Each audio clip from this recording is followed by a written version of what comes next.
Hello there, very good morning to you. Watching Sewing Street this morning, and I'm Debbie Shaw, and we're going to be with you live for the next 4 hours. We've got a bit of bag making, and we've got the Embellisher machine back in stock again in the 11 o'clock show. So have a look on the website. Get ahead of the game if you missed out when we sold out last time around.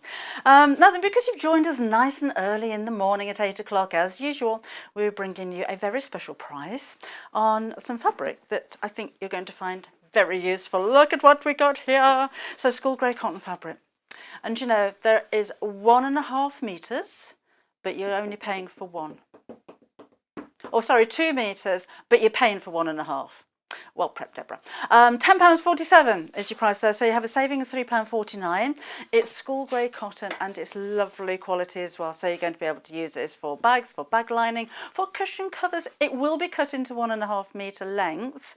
So, sorry, 2 meter lengths. So if you wanted to order 2 items, then you will get 2 separate 2 meter lengths. They're already been pre-cut is where I'm trying to go with that. So maybe backgrounds of quilts if you're using this as sashing as borders. I think greys like this look really classy when you put them with creams, or with black, because we're going into the winter seasons. Or what about mustardy colours and ochres, and these kind of colours look really good with greys, don't they? So I think it's a really good, just something to fill up your stash, something that you're going to go to so often for so many different projects, and you're saving almost your postage on this one. So you're saving £3.49. Now let's have a chat about this postage malarkey, because we're almost paying for your postage, but if you come back and order anything later on throughout the day, you won't pay for postage because you've ordered this now, you've got your postage out of the way. So if you come back and order anything from a bag kit to, oh gosh, I don't know, a sewing machine, an embellisher, a packet of pins, anything, you won't pay any extra postage on anything you order, not just from the live shows, all the way through to midnight tonight. Now, if you want to get in touch with us, that would be nice as well. So you can drop us an email, which is studio@sewingstreet.com, or you can come and join us on our Facebook page. So let's see who's here this morning already. Oh, morning Linda, morning Kirsty, morning Andrea. Oh, morning Glenys, morning Joan, morning Carol, morning Tracy, and morning Dawn. Oh, thank you, brightening up a Monday morning for you. Oh, Kirsty's working this morning. She needs more coffee. Don't be too long putting the kettle on, will you, Kirsty? So come and let us know what you're up to, what you're making. Where in the world are you? Any requests? Hi, Pauline. Nice to see you as well. Oh, hi, Lorraine. Oh, we're busy this morning, aren't we? So yeah, just come and say hello to us. It'd be really nice to hear from you. Right, a quarter of the stock of the early birds sold out now. Oh, hi, Laurie. Hi, Fiona. Hi, Alba. Oh, she's in Jersey. Oh, hello. Welcome along. Let me show you this fabric and how big it is before it actually sells out. You get a lot for your money here. So it's 112 wide, and oops, and it's that big. Look at that. Don't be put off by price either. Sometimes you just don't get what you pay for. You get more. Now, quality-wise, it's really nice quality cotton. 100% cotton, quilter's cotton, 112 wide. We haven't gone to the back of the warehouse and brought something out that hasn't been selling very well, or seconds, or faults, or something that's fell off the back of a lot. I'm not too sure about that. This is our genuine standard of quality of cotton that we would normally bring you on a regular basis. We just happen to have taken a few hundred meters of this and reduced the price for you. So half a meter free, you're saving £3.49. It's £10.47. You can order as many of those as you like while we have the stock. Oh, Dawn's making lots of purses using scraps or purse linings. That would be ideal. Morning Chrissy, morning Barbara, morning Margaret, morning Pam, morning Pat. Oh, Jackie, have I mentioned you? Hi, Kerry, Morag. Oh, no, I haven't. Hi, Linda. Hi, Kate. Hi, Mandy. Oh, thank you very much, Mandy. She likes me top. Right, I think we're up to date there. Leslie, hi. Oh, hi, Sue. Should we just spend the rest of the day saying hello to everybody this morning? Oh, thank you. It's a top. It's a top. Thank you very much. Half the stock of your early bird sold out. Seriously, if you want to order, 0800 001 4433. If you want to order on the phone lines, normally the quicker way, or if you're ordering online, you go to sewingstreet.com and order that way. Please go through to checkout though. Don't put it in your basket and think that it's yours, because when we do sell out, which we're going to sell out, we start to empty basket. Well, we don't. The system starts to, because that's so awful, doesn't it? The system does that for you. Okay, right. I'll fold that in a minute. Right, let's take a look at our tweed bag pattern. So this is coming up in just a second. Catherine's with us, so she's going to be demonstrating the bag, and we put some bundles of fabric for you as well. But this is the bag.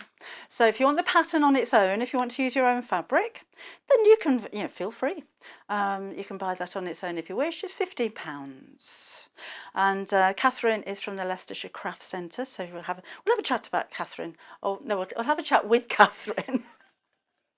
We're not going to talk about you when you're not there. We will do. In here, I like the quality. We have got some bundles with patterns as well, but I'll just show you what you're actually getting here. So you've got your instructions with photographs as well, so nice and clearly explained. And you've got a bit extra there as well. And then, instructions for single needle saddle stitch. There you go. And there is your pattern. So again, nice quality paper that you can use over and over again. And you don't have to enlarge by 200%. So I still don't know where you go to do that. So that's the pattern on its own. And that's the bag. So it's called the tweed bag, but we rebelled. We don't want to do it in tweed, we thought. So we have your tropical. So in here you have your handles and your lining and your tropical fabric and your pattern. So the only things you may want to add would be your magnetic snaps. So 2 meters of fabric in total between the two. The purple's nice with this, isn't it? So it just picks up in the middle of the flowers. It's really pretty. I've got that upside down now, haven't I? There we go. Pineapples and hibiscus, how's that? So £39.95 is your price for all of that, including the pattern. And the other colour option we have is very different actually, because we've got the brown handles with that one, and that's this one. So, and these are canvases as well, so your outer fabric is a nice heavy sturdy fabric. So posh birds look, and a rose pink, and this time you've got the brown handles, and of course your pattern is included as well. So all of those for £39.99. Morning Deb and Glenys has bought her early bird, and Jane and Jill and Kate. And Carol and Sharon from Brisbane. What time is it over there? We're 8:10, so you must be the middle of the night, surely. Come let me know what you're up to. Right, so that's the second one. And then we do have handles on their own. We have a look on the website. We've got magnetic snaps. In fact, we've got 2 colours of these for you. And if you want any interfacing or H640 or anything like that, then have a look on the website on sewingstreet.com. So these are the silver ones. So you get a pair of the snaps. And but they're nice size actually. Those are 18mm, so good size. They're only £2.99. See what I mean about the postage? £2.99 and it's £3.95 postage. That's ridiculous, isn't it? Unless you've already bought your early bird, in which case you don't pay postage for this one. So even if you come back later on today and you think, oh, I should have bought those magnetic snaps, you don't pay any more postage. Right? So that's the silver, or you can go for gold. So same size, same price, just gold instead of the silver one. So again, those £2.99. Should we have a, oh, hello Sharon, oh hello, 3 minutes past 5 p.m. and she's got 2 of the bags today. Oh, okay. 3 minutes past 5. Oh, that's not so bad then. It's quite a respectable time there. It's foggy in the Isle of Wight. Hi, Pauline. Will we be getting any more pink linen in stock? I don't know, but hopefully somebody will pick up on this and let you know. Right, okay then. We've got the flower of the month coming up later on. We've got more bags coming up later on. We've got the embellisher coming up. So if you do have to leave us, then have a quick look on the website and see what we have coming up for you. But it's enough from me for the moment. Let's take a look at how we're going to place our orders, and we'll meet Katharine in just a second. Shopping with us couldn't be easier. If you want to shop online, then you can head to our website, www.sewingstreet.com. It will redirect you to our sister channel Jewellery Makers landing page. Don't worry, you haven't gone to the wrong place. We're simply using their website temporarily while we're building our own web shop. Scroll down past the Watch Live part and you'll see all of the products that you will have seen on air on today's live show. You can also shop our catalogue by clicking a category, clicking a product to view closer, and adding it to your basket. Once you're ready to check out, you will need to create an account, which is absolutely free to do so, but it will mean that you can check out on as many orders as you want throughout the day with still only paying 1 postage and packaging. If you'd prefer to speak to somebody in our UK-based customer service team, then you can do so via the free telephone line number 0800 001 4433. They will not only help you create an account, but will also help you with any of your online shopping.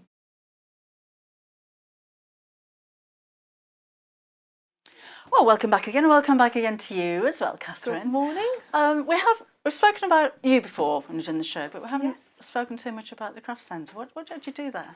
What do I do? All kinds of things. We run all kinds of workshops there. So I teach some things. I teach sewing and crochet and all kinds of nice little crafts and patchwork and dressmaking. And then I do have other tutors and experts that come in and teach there too. So we have things like silversmithing and stained glass. We did stained glass yesterday. That was fantastic. Did you? Yeah. All sorts of really loads of. Just if you can think about it and it's crafty, we'll have a go at doing it. And what kind of age group do you teach? Are they children or adults? I teach all age groups. So on Saturdays I have my children's sewing club. Love that because it's really nice having the children in and getting them going. But we have all ages, all abilities. We're about everybody just coming and having a go and having a nice time and enjoying craft. Learn a new skill maybe as well. Yeah, absolutely. Yeah, absolutely. I'd love to do stained glass. Anyway, that's not sewing, is it? What are you going to show us today? So I'm going to show you how to make the tweed bag that isn't a tweed bag. This pattern is designed by a lovely lady called Hannah who works with me, and then we produced it all together. So we originally did it for tweed, and there's quite a lot of information in the pattern instructions about how to do all your matching up your stripes and make it look really perfect. But of course you can just make it up in any fabric you like. You want a nice heavyweight fabric like we've got, like the cotton canvas. Yeah. Okay. So I have cut out all my pieces already from the pattern pieces in the pattern, and I have added interfacing, and on my outer I've also added the fusible foam. Yeah. Okay. Please. Okay. Yes. So you know the proper code, and there is a pattern in the pattern. There is a piece so that it is smaller, so that we don't get bulky seams. That's what I'm trying to say. So it's not quite as big. So yeah, and so I've ironed all that on ready. So I'm going to show you how to put it all together. So I've started just putting my lining together, and I've put one side of the magnetic clasp in. So I'll show you how to do the other side. In your instructions, it tells you you've got a centre line, and it tells you to mark it 4 centimetres down, which, if you can see, I've just marked it with a tailor's tack so that hopefully that you can see it on the camera. And then you can use your little, I'm not sure what it's called, a bit of your magnetic thing, yes, magnetic clip backing, to centre that up and see where you're going to go, like so. So I can mark in where I'm going to make the cut. I've lost my, that's it. So little hole, just a small one with sharp scissors or your unpicker, and then your magnetic fastening is going to poke through. I can take that tailor's tack out now, so it's not in the way. Okay, pop the backing on and bend the bits down. And then we put an extra bit of interfacing over the top just to make it extra secure, because when you open and close your bag, you don't want it to eventually pull away.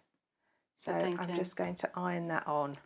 If you need interfacing, we do have medium weight on the website. Yeah, you want a medium or a firm weight for this project so that your bag is nice and sturdy. Yeah. Okay, so we're going to finish putting the lining together. Now, you can see these are the side panels and they're slightly shorter. It's because this bit at the bottom is going to make the fold down to make the bottom of your bag. So when you sew on the side panels, don't go right to the bottom. You want to go sort of leave 1.5 centimetres, because this is going to help us sew the bottom part properly. Okay. Okay, so we'll put these bits together. I do find bag clips are useful for this project rather than pins, especially when you get onto the thicker bits. Yes, even with long pins it can be a bit tricky to... Actually, it's not just tricky to get the pins in there, it can bend the fabric, can't it, if you've got a thick fabric and a pin through, so not very accurate. Now our seam allowance on this is just 1 centimetre, so it's the edge of your machine foot. Right. Which makes it nice and straightforward. We've got the details on your screen of just the pattern. If you're going to go for the bundle, then you'll have the pattern in there as well, so you don't need to buy that as well. Which is a good idea, isn't it? It is, isn't it? Yes. Okay. So the only extra thing you're going to need is your H640, or you could use a firm interfacing instead, couldn't you? Absolutely. You've got some already. It's quite nice having your fusible fleece. Pattern on its own, we're expecting to sell out, by the way.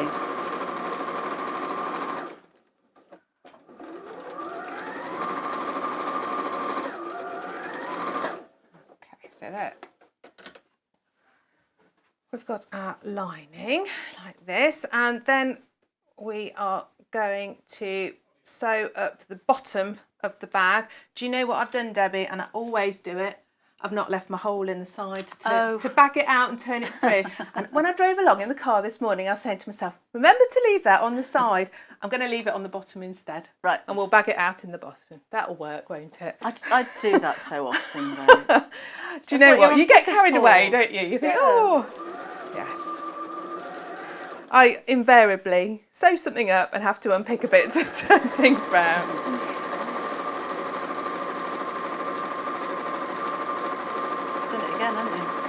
I've done it again. I'm so intent on doing really nice sewing. We'll unpick a little, thank you, Debbie. Else we'll never ever get this back together. Oh, is it going to be one of those days? There's always one of those days here. I don't know. At least you haven't broken a needle yet. Not yet. Now you jinxed me. That's what Vicky said the last time I was here, and then it jinxed me and I broke one almost immediately.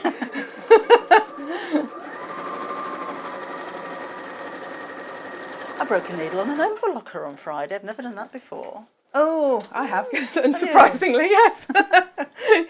They're a bit of a pain to change though, aren't they? They're a little bit fiddly. Okay, so when we're going to... I've gone across the bottom, leaving the hole.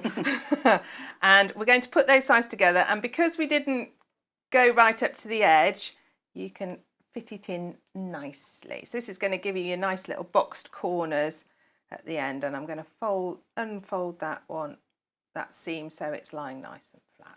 That is such a clever way of boxing a base, instead of having a separate base that you sew in, because that can be confusing.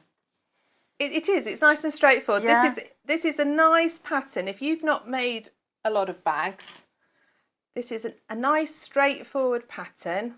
We teach it as a beginner's class when we do it at the craft centre, because you're starting to learn about using your hardware. Yeah. And there's not too many fiddly pieces, so it does work very well. We'll just go. Oh, we had a message from Sandra. Hi, Sandra. Says it's great to see. It's great to see the experts doing the same mistakes as I do. We all do. Our unpickers are our best friends, aren't they? Glennis says oops as well.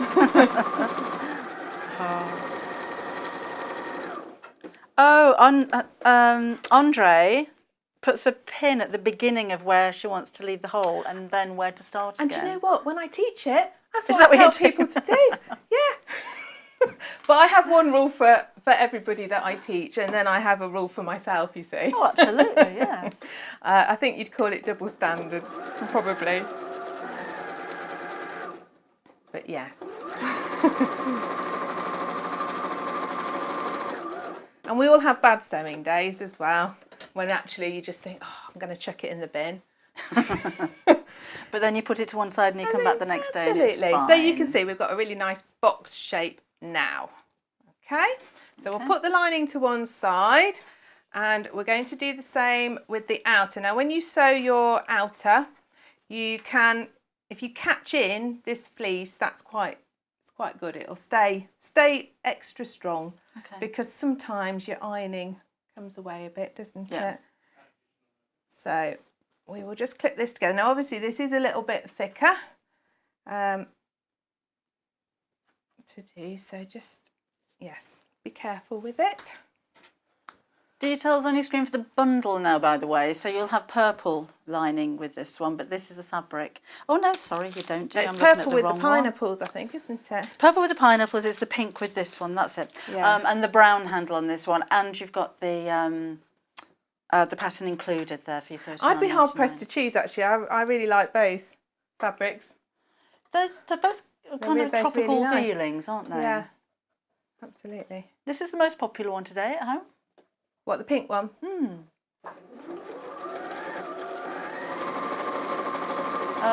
will need to add your H640 if you don't have any already, though.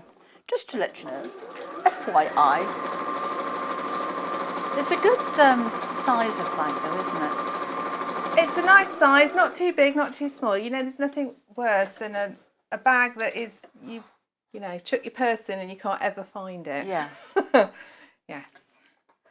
I have a number of these bags because when Hannah was doing the pattern, I was her guinea pig and tested it all out. And so we've got quite a lot of these in various lovely fabrics. And I think the leather handles, well, they're not leather actually, are they? They're fake leather. But they're really nice as well, nice and sturdy. Yeah. Did you have much fabric left? I did have quite a lot of fabric, So yes. you could put a pocket in there if you wanted to. You could put a pocket in, absolutely, yeah. I didn't start trying to pattern match my birds. I could have done, I suppose, with more time. The instructions give you a lot of information about how to pattern match it all if you decide that's the way you want to go. I've got that the right way around, I have. And I saw there was an extra little bit of information about saddle stitching. Yes, for stitching on your handles. Oh, There's right. like an extra little bit. So even if you don't need to pattern match, it's nice to read about things like that, isn't it? Well, it is. It's nice to know what to do because at some point, projects, I have to say I do really like pattern matching. Satisfying. It's very satisfying. Yeah, and it's important, you know, if you do have a check or a horizontal stripe, it really stands out if it doesn't match, doesn't it? You can't see it because I'm too small, but on my dress I've got very perfectly pattern matched You pockets have. today.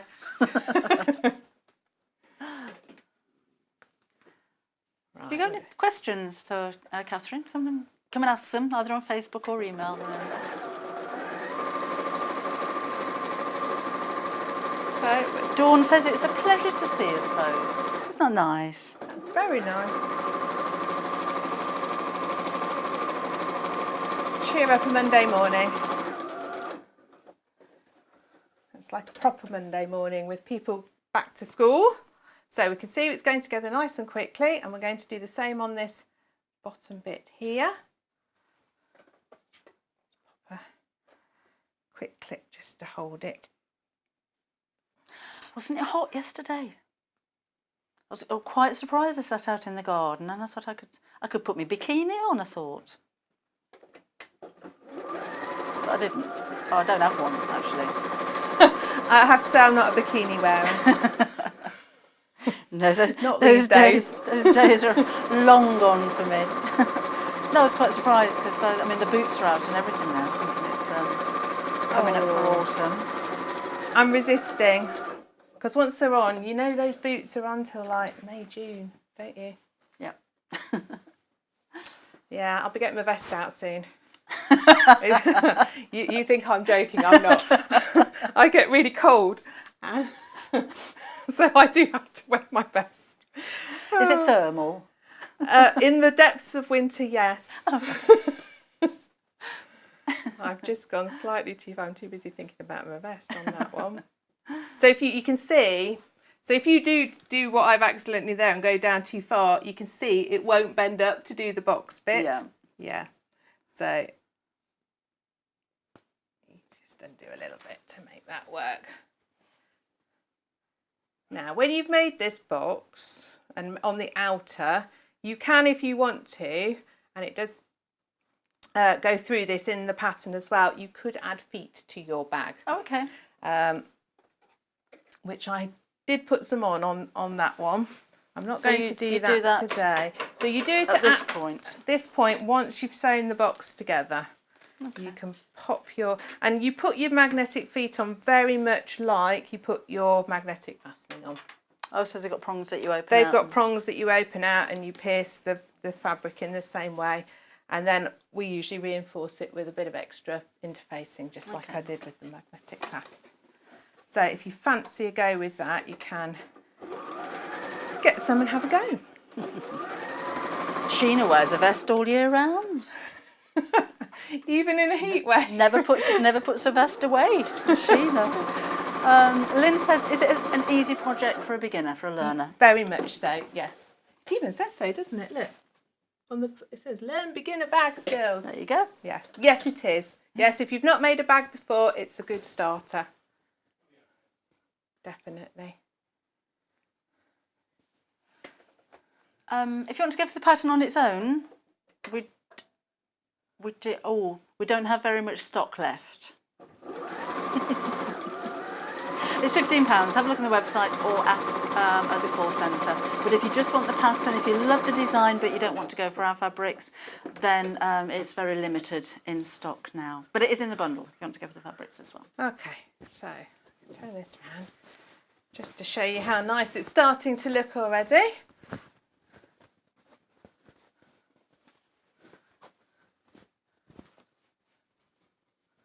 Okay, looking good.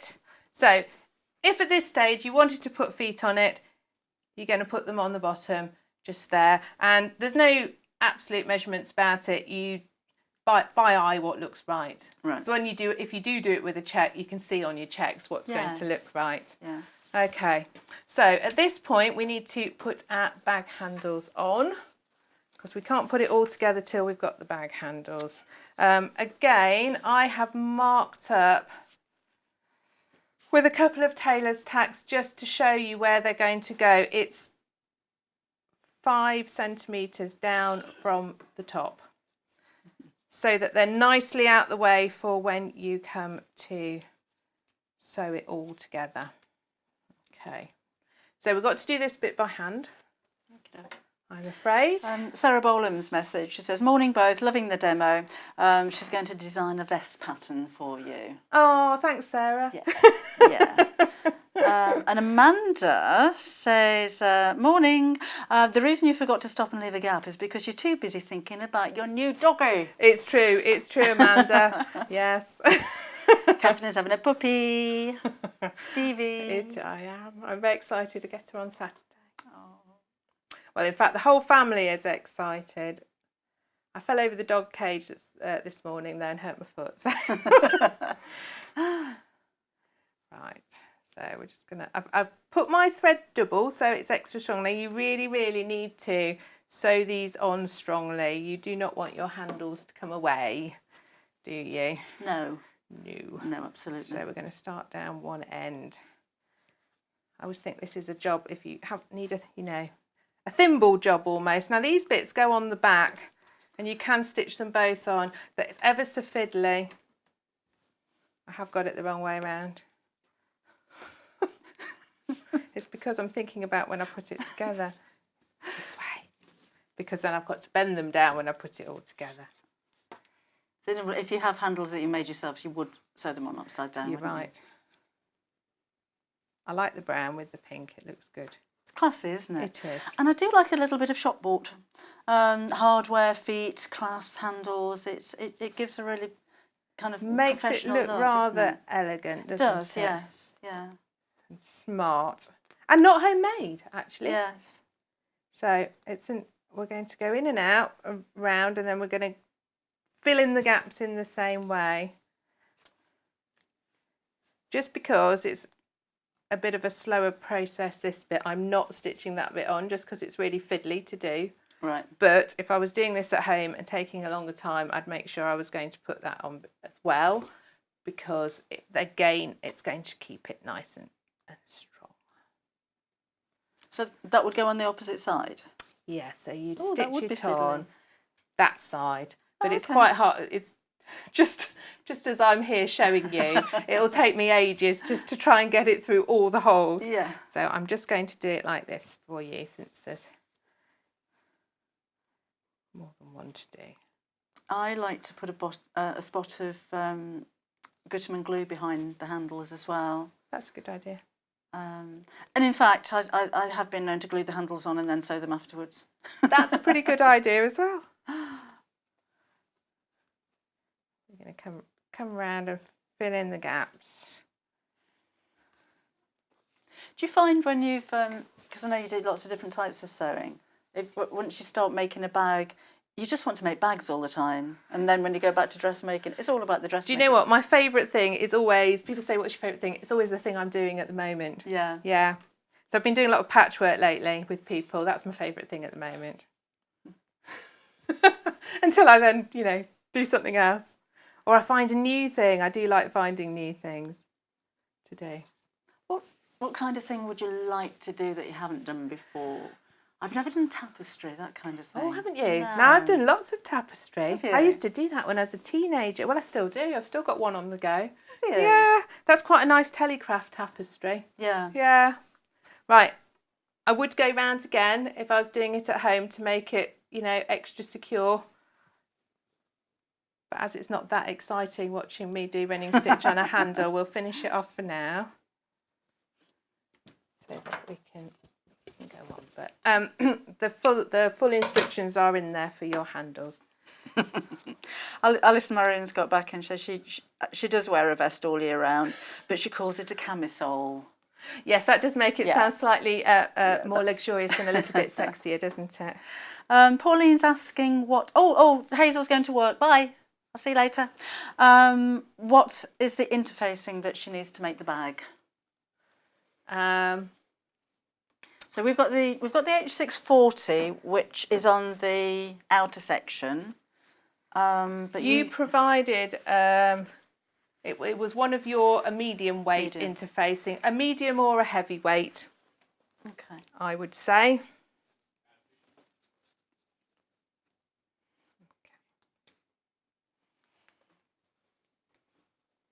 I love doing hand sewing, Any kind. I like that's one thing hand I'd like to sewing. try, or revisit, I should say.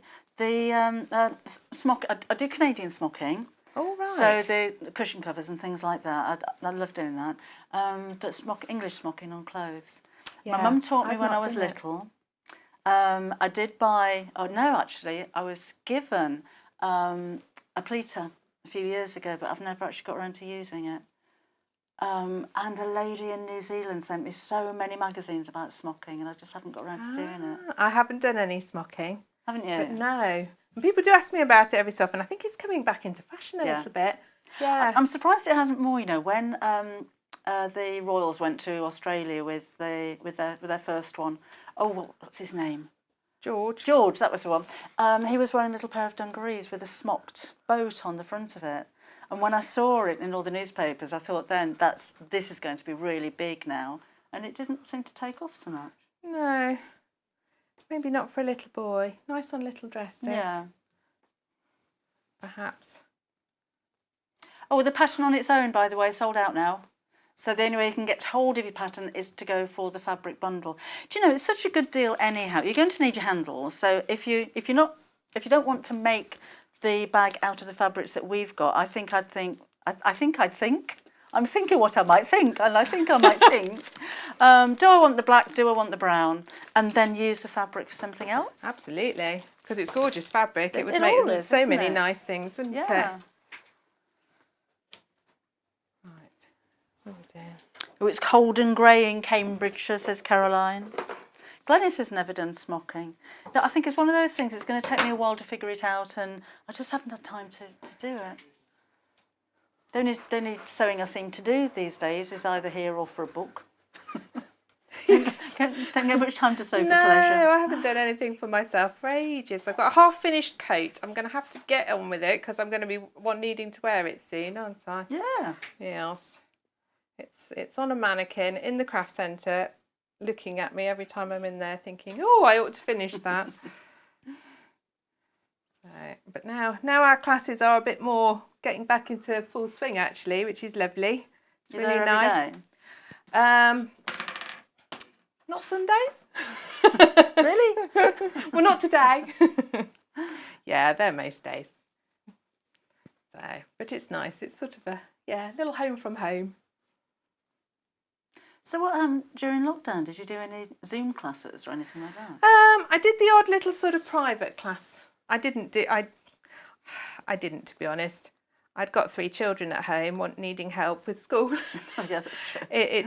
Yes. I decided it was taking on too much, but I used lockdown as an opportunity to have a really massive clear out and tidy up of the craft centre because we've been going for 8 years and you accumulate a lot of stuff, don't you? So I had a massive clear out, which was actually a very good thing to do so that we would all be ready to have people back. And yes, it'd be nice to do online classes, but there's an awful lot of work has to go into these things. Yeah. You know, with crafts, it's not like an exercise class where you can just pitch up in your leotard. Pitch up in your leotard if you like. Yeah. Is it? You know, you've got to prep things like for this. There's a lot of prep. So I didn't. I just think that there's so many people that I've heard from that have started a new craft during lockdown. Well, I've heard from a lot of people that started sewing, but it just seems to have been an opportunity for, and not for all of us, it wasn't a fun time, but to try something new or to clear things out or reevaluate and Absolutely. things like that. Yes. I do. The craft centre has an online shop as well, and I have to say it got very busy. Yeah, with people obviously wanting to learn new things, which is great. It's good. It's nice to see craft and sewing and everything taking off in a big way. Isn't it? Really it's proven to be good for you. Yes. It's therapeutic. You stop thinking about everything else. Yeah. Yeah. Mandy's already made a bag out of the green colourway of the fabric. She loves it. It's misty in Stockbridge in Hampshire. Pauline's loving the demo. It's sunny in Devon, Kate says. Oh, good. She loves the fabric. Yeah. Right, we're nearly there on our handles. As I say, I haven't gone around them quite as much as I would normally, but they're on to give you an idea. Linda says, just wondering what happens to all the bags, the cushions, etc. that you make on the shows. Do they end up in a huge cupboard, never to be seen again? They end up in a huge cupboard, but they are seen again. We've got, the huge cupboard is a room upstairs, so anything that's made in the shows is all stored in there. It's like the flower of the month bits and bobs that we're doing in the next hour, all up there so that when we do another show, we can just bring them all down and show them all over again. So they're all saved and stored. Okay, so we've got our handles on. It's starting to look a little bit more like a bag. So we're going to put it all together. So we're going to put our bag inside. And we're going to fold the handles in So this is the bit where it starts to get a little bit, there's quite a lot to be handling. It's all quite thick. So make sure you've got right sides together. Have you put marks on the pattern where to put the handles? So, by the way. No, but it tells you measurements. Oh, okay, right. It tells you measurements down from the top. I'm going to match up my seams using the back clips. And when you sew around this, you've got to be a little bit careful because we've got a magnetic clip in there and we've got handles in there. So we need to be careful that we don't go over any of those. The brown handles on their own, by the way, are going to be selling out shortly, just to let you know. We've had so many comments about the fabrics as well.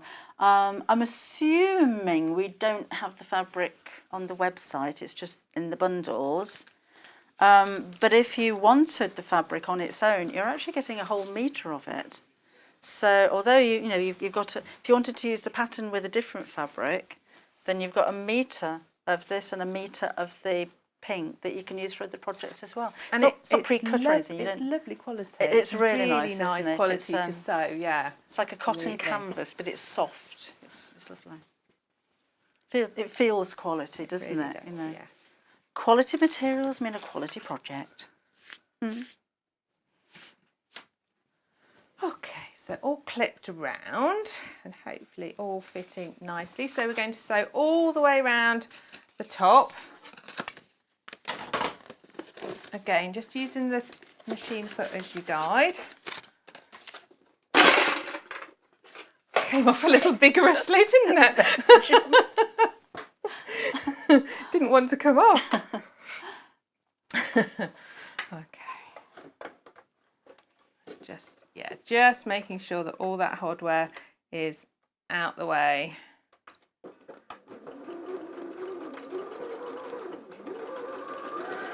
Do you need a denim needle for this, or is it okay with the universal?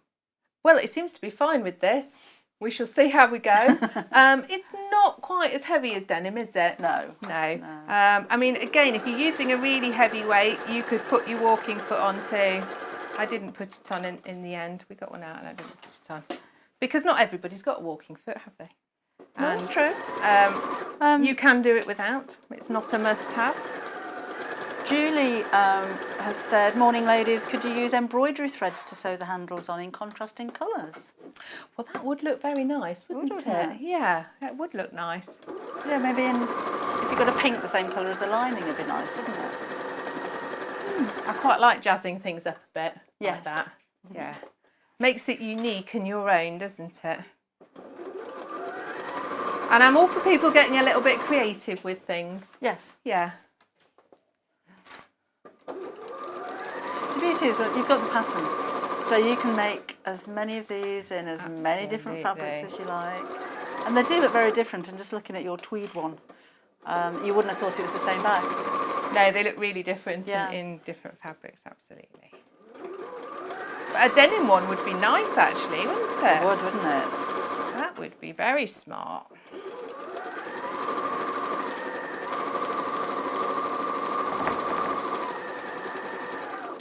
Let's go for it, this machine this morning. It's rocking the table. Okay, now luckily the hole we almost remembered to leave earlier is there where we can pull it all through. This is like the magic bit, which I always quite like. It all comes out. Possibly leave your hole a little bit bigger than I have. It does make it a bit bigger. Dawn says she's collecting feet at the moment. I go through phases like that, you know. I'll see a foot that's, oh, I haven't got one of those. I need one of those. Like £54 for a ruffler foot that I've never used. I've got to have one of those. It'd be really useful. Yeah. Okay. So there we go, all out. I'm going to push the lining back inside. And you want to give it a press and just push the lining down a little bit further in than your outer, just so that you're not seeing the lining when you're... That's a good idea. It only needs to be 1 millimetre or so. And then on this one I did a nice little top stitch round just to hold it all in place, because as you know, Debbie, I do like a bit of top stitching. Would you like something to iron on there? Good plan. Before I melt the melt the board.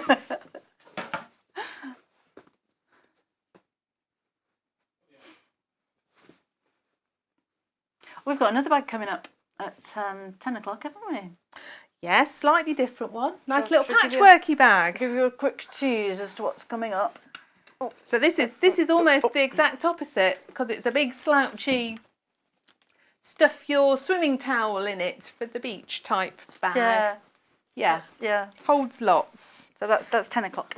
Also be quite a nice project bag as well. Put, you know, knitting in and things. Oh, can't quite reach. Sorry.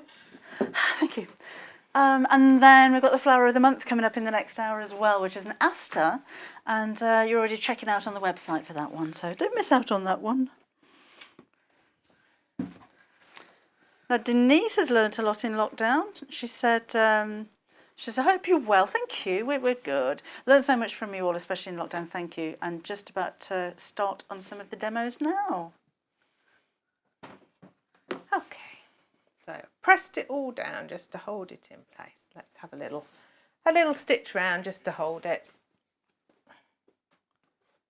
These handles, by the way, they are soft.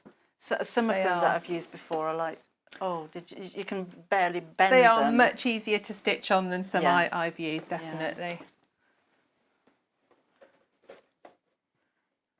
just do it about there. So I'm using the little guide on my foot, so I'm nicely in line with the edge.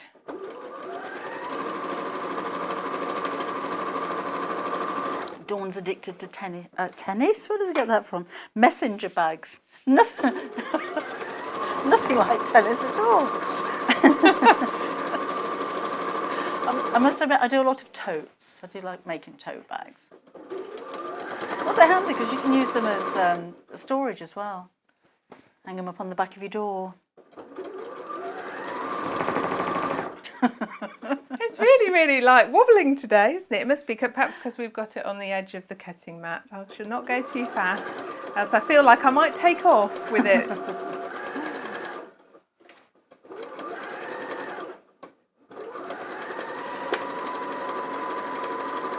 And things like the top stitching, I think, again, it gives a professional finish, but it helps the lining to stay in place as well, Helps doesn't the lining to stay in place, absolutely.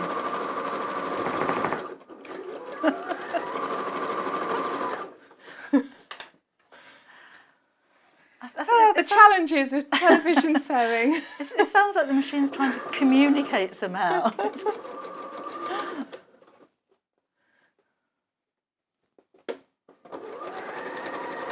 Louise is in Dublin. Morning to you, Louise. I loved Sewing Street. Lovely. She's been making Christmas cones. Doesn't know what to do today. And Sue's watching on holiday in Northumberland. That was lovely. Oh, lovely. I don't know if it's sunny up there, but it's a nice part of the world. Yeah. Right. Then that very, very last little bit to do is just to sew your little opening closed. How are we doing for time, Debbie? Are we all right? We are absolutely spot on. Okay. Now, you can hand stitch it so you can't see it. I'm usually a little bit lazy and whiz it up on the sewing machine. Yeah, because it's on the inside and nobody else can see it. No one's going to see in there.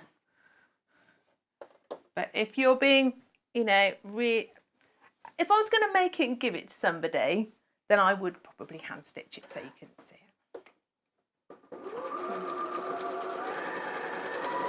I've got a terrible feeling, Debbie, that the one over there that you were looking at, mine, I didn't even do this.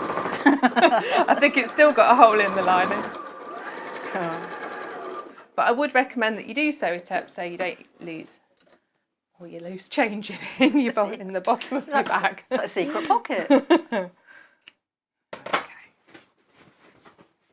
So let's push that all down nicely. Okay. Bag fastened. How smart is there we go, is that. Perfect, thank you very much. Okay, so that was actually quite quick as well, wasn't it? But I love the style of the bag. I just think it's simple and it's classy, and it's like I said before, it's a good size to actually put stuff in. We'll see you again at 10 o'clock. Lovely. With the different style of bag. So we look forward to that. I'll see you again in the next hour with Remember the Flower of the Month. But I'll give you a quick reminder of what we've got left in this show, because it isn't an awful lot after Vicky's told you how you can place your orders. Shopping with us couldn't be easier. If you want to shop online, then you can head to our website, www.sewingstreet.com. It will redirect you to our sister channel Jewellery Makers landing page. Don't worry, you haven't gone to the wrong place. We're simply using their website temporarily while we're building our own web shop. Scroll down past the Watch Live part and you'll see all of the products that you will have seen on air on today's live show.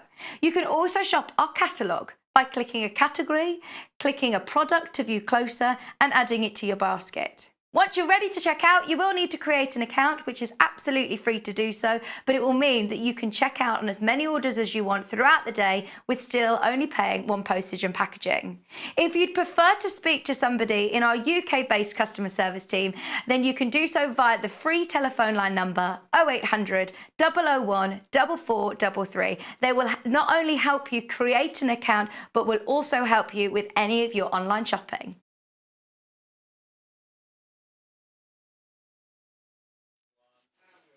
Well, let's give you a reminder of what we've got left in the show. So the bundle to make the bag that Katharine has made in the show consists of your handles. They're not leather.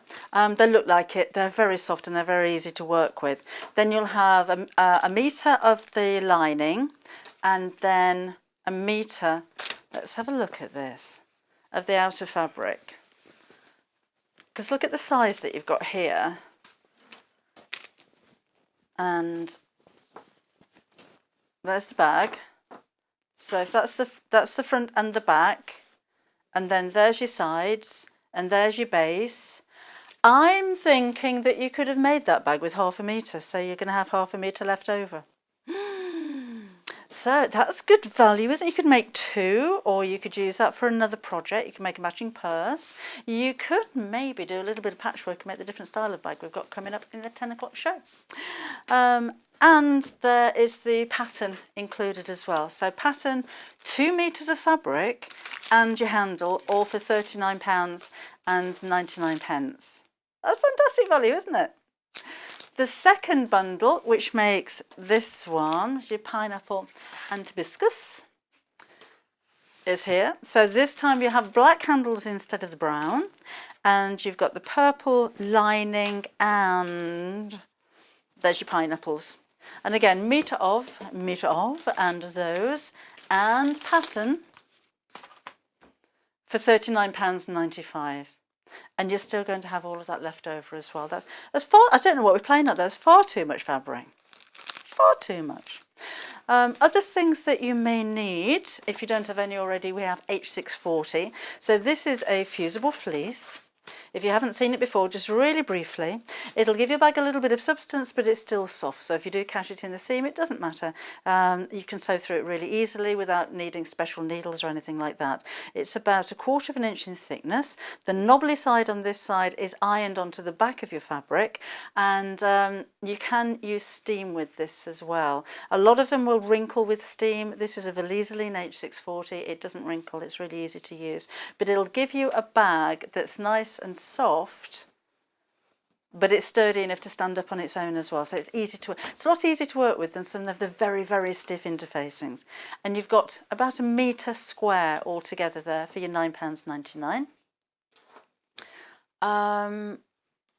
Now then, you know I said we don't have any fabrics on their own on the website.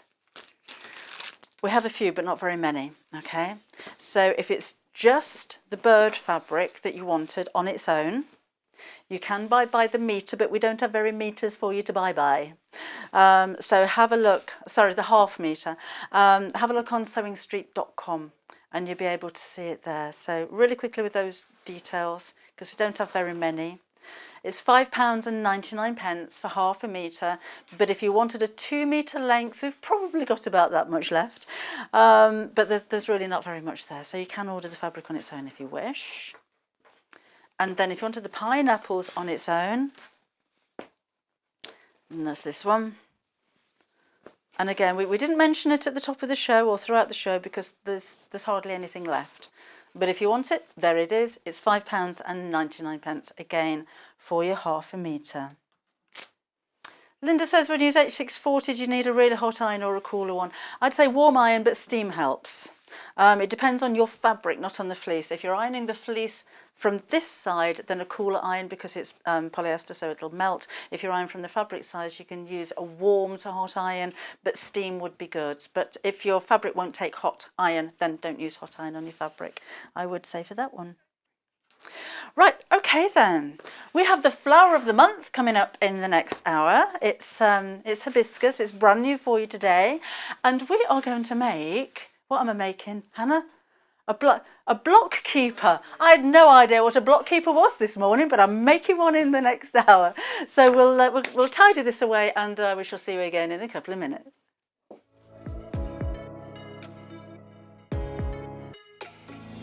Hi, I'm Rosie Wells. My name's Poppy and I'm a nutritional therapist. Hi, I'm Ruth Lynette and I can't wait to join you all on the brand new Gemporia Lifestyle channel.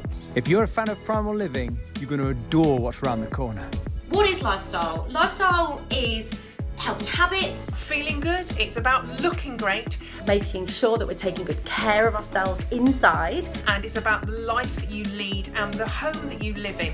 All of this is why I'm so excited. We've got the most wonderful team. Homeware deals and primal deals under one roof on one channel. I can't wait to share this brand new channel with you. So we'll see you soon on Gemporia Lifestyle. Gemporia Lifestyle, coming soon to Freeview Channel 74 and gemporia.com.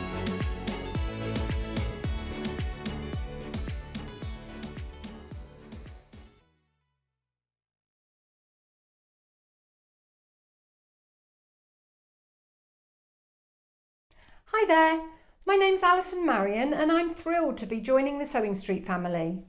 I live in Staffordshire where I run a couple of sewing groups and I have a passion for vintage sewing machines and also applique. I've stitched in some form for as long as I can remember, but I absolutely love teaching and helping people stretch their skills and hopefully demystifying some of the techniques that can be quite daunting for beginners. So I'm looking forward to meeting the team and getting into the studio. See you soon.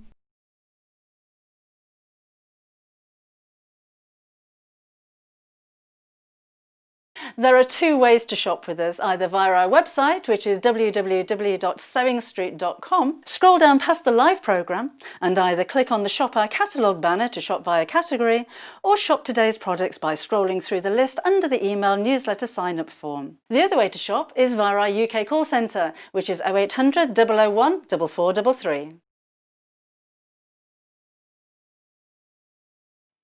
Hi, I'm Debbie Shaw from Sewing Street and these are my 5 top tips for successful sewing. So number 1, always use a good quality thread. A good quality thread will keep your seams stronger and also help to prevent lint building up inside your sewing machine. Tip number 2, if your project isn't going quite according to plan, put it down, walk away from it, come back again the next day and you'll probably find that things don't seem half as bad as they did. My tip number 3, never throw away your sewing machine manual, always keep it to hand because you're going to find hints and tips, techniques and troubleshooting in that manual. You'll miss it if you lose it. My tip number 4 is to read your pattern instructions before you even cut out your fabric. Different manufacturers of patterns will give you different instructions, different ways of constructing your garments and different seam allowances. So to have a successful garment, you need to follow the instructions precisely. And then tip number 5 is don't give up. Every professional sewer sewed their first seam. Every professional quilter quilted their first quilt. Every professional quilter sewed their first line of wonky stitches and had to get out the quick and pick. That's no different to you.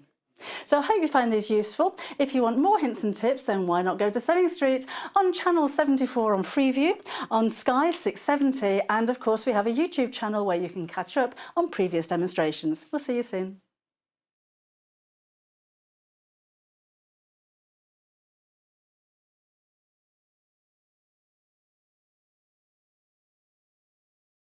Would you like to take part in our weekly competition?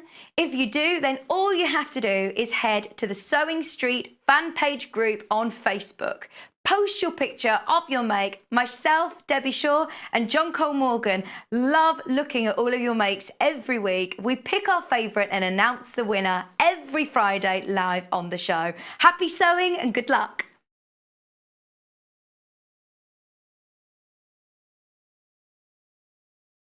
Hi, welcome back again. Now then, if you've been collecting our flowers of the month, you'll know that we're on to September now. So this is number 7. And they are different flowers and different colours for every single month. I'd love to see what you've been making with them. So I've made cushion covers and bags, but of course they're going to be 12 by the end of the year. So in fact, when did we start? March? Time, can't remember. By the time we've got 12, there'll be 12. So you could actually make a quilt out of them as well. So that would be nice. So how far have you got? Have you been making things individually? Have you gone for a couple of everything? So you can make a cushion cover now and then come back and make a quilt later on. If you haven't seen them before, this is what you're going to get. So there's the 12-inch square panel here. And then you've got all of these coordinating 2.5-inch strips, which I've used in previous ones for the backing of things like a bag. So the main panel on the front, and I didn't cut those up, I simply quilted in between them. Or you could use them for things like borders, if you wanted to make that 12-inch image a little bit bigger, if you wanted a larger cushion cover, or maybe making table runners and things like that. So this is the aster, and I think it's really lovely. It's really delicate. So these, the asters, are probably in bloom now if you have those in your garden now.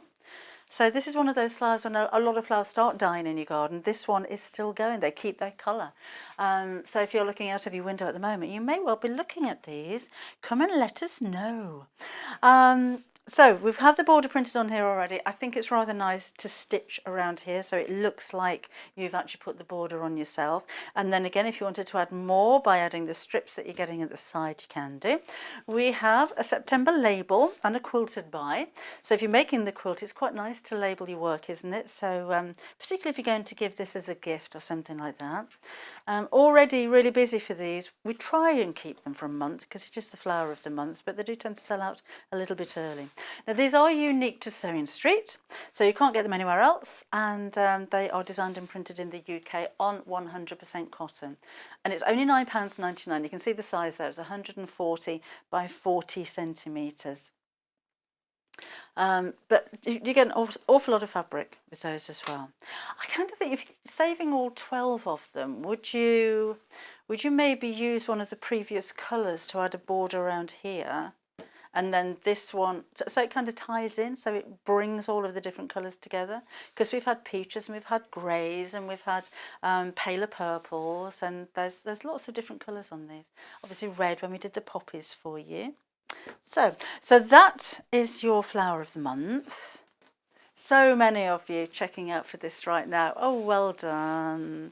But yeah, I want to see what you've been making with the previous ones. I haven't seen many pictures of this one. That's very much in demand, this one. We've had people asking for the last week or so, when's it going to be coming out? And it's here right now, so there you go. Order as many of those as you like. Only one postage for the whole of the day, remember, so that's great value too. So shall we do a bit of sewing? Shall we do that? Let's do a bit of sewing. Right, I'm making a block keeper. A block keeper is like a soft book with wadding pages which hold on to your pieced blocks before you sew them all together. Apparently. So if you've got a patchwork project that you've been working on over a period of time, you can store it in here. I'm going to cut a white border around here so that my seam allowance doesn't cut into the actual design. So you can use scissors. I just think cutting straight lines, you can't get better than a rotary cutter, ruler and mat. So, there we go, which we've got lots of on the website. So that's, I might put a border around it as well, just make it a little bit bigger maybe. Do you have a block keeper? Come and let me know. If you wanted any of the other flowers of the month, by the way, they are on the website. Or I think most of them are on the website now anyway. So if that's the front, 12 inches. Yeah, I'll keep it that size because that's going to be just, no, that'll be about 12 inches in size when I've finished because I've got the extra white around it. So that'll easily hold a 9-inch block, won't it? So I'm going to cut one piece of fabric to go for the back. And in fact, no, I'll use some different coordinating fabrics. I'm saving my print for the inside of the book as well. I've no idea what I'm doing here. Right, let's put the top across there. This is going to be amazing though when it's done. Such a good idea. There we go. What happened this morning, you see? I thought, what should we make from the Flower of the Month panel? Because we've already made bags, we've made cushion covers, I've made a storage hanging thing, made different styles of cushion covers with it, started making a small quilt, just got around to binding that, that was about it. Do we want green or do we want lilac? Should we go green? Because green works really well with this, doesn't it? Okay. So I need, in fact, I could cut this on the fold. Would that work? Yes, it would. Okay. We have put a few colours together that will work well with the panel. So this is the chartreuse, apparently. Morning, Jean. Jean loves the block. So this one, I'm just going to have one piece on the inside because I don't need to put a seam down there. So let's just make a bit more of that fabric. There we go. That will do. So that's on the fold. In fact, we don't need the seam allowance. And then we'll cut around it. This green works really well, doesn't it? I automatically went to pick up the lilac, but this one really works. It's really nice. There we go. Oh, I was saying, what happened this morning then? So made all of these different things already, so we didn't know what to make. And Hannah, who's producing today, said, why don't you make a block keeper? And I said, because I don't know what one is. So there she was on Tinternet finding a block keeper for me. And I thought, why haven't I seen said block keepers before? How useful is that? I thought. So I'm going to make one, but I've never made one before, so it might go horribly wrong. I'm going to no, I'm not. I'm going to quilt this one first of all. So that's for my pages. Got enough. Oh, what's this down here? Oh, that'll do. Oh, that's a good idea. I have no idea if I'm supposed to or not, and probably not, because this is a new bit, isn't it? But I'm going to anyway. I've got some polyester wadding here. It was under the table. So I'm going to use the natural wool wadding on the inside, because that's the one that's grippy, but I don't think I've got enough to actually do this as well. So let's do that. I'm being glared at now. I'm not supposed to do that. Oh. Send me a bill. Cost price though. Staff discount. Oh. Okay, so that's that. So I'm going to quilt through this. As it's a polyester wadding, I'm looking for some spray, but I haven't got any. I'm not worried about the polyester actually going into the machine. If it's a wool wadding, then I'd put a backing on it. I'm only going to stitch around the edge. I'm not going to spend a long time quilting this. Away we go. I just love it when you've got a really thick wadding like this and the stitches sink into it. That light is very clear on this machine, isn't it? So literally, I could have used a contrast thread or a purple would have... No, green, should have used green, shouldn't I? But we only do brown and beige at Sewing Street.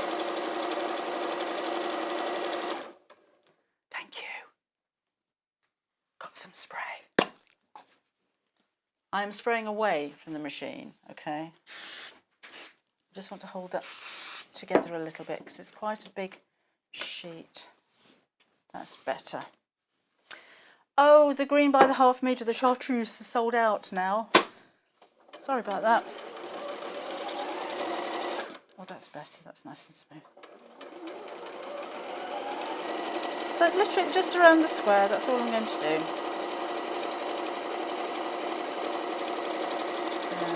Just a simple wall hanging would be nice from this, wouldn't it? Just pictures on your wall. Don't even have to sew it. You could stretch it around some canvas and just stuck it down. I'm just going to cut that little thread off there. Like so. There we go. So who has asters in their garden? And are they flowering and what colour are they? There, that's all I'm going to do with that one. If you like your free motion embroidery, you can maybe go around the flowers. If you like hand embroidery, then why not add a few stitches around there as well? That's pretty design. Right, let's chop off the extra bits here. Oh, now Pat has been wanting to make one of these for ages. Pat, I hope I'm getting it right. We did have a look at a few pictures, so I kind of got the idea. And of course, Hannah, whose idea this was, gave me a very clear explanation as to what I'm making. In fact, she described this so eloquently. When I said, what is a block keeper? She said, it's like a book thing. So that was really helpful. Right. Oh, you could use your H640 for that, but it doesn't have to, it's just that I can't reach the H640. That's why I was using this bit. So that's that. Where's the... Have I done with the back? What have I done with all those bits? I don't know what I've done with the bits. There's the bits. There's those bits. There, right. I'll have a bit of that on the back as well. So I'm not going to quilt that. Actually, yes, what time is it? Of course we are. Of course we're going to quilt it. 5:05 on the website. This is why we love it. Because I don't have to pin. So that can go there. Oh, our Mayflower of the month is busy at the moment. I'm going to just stretch that so it fits. That's better.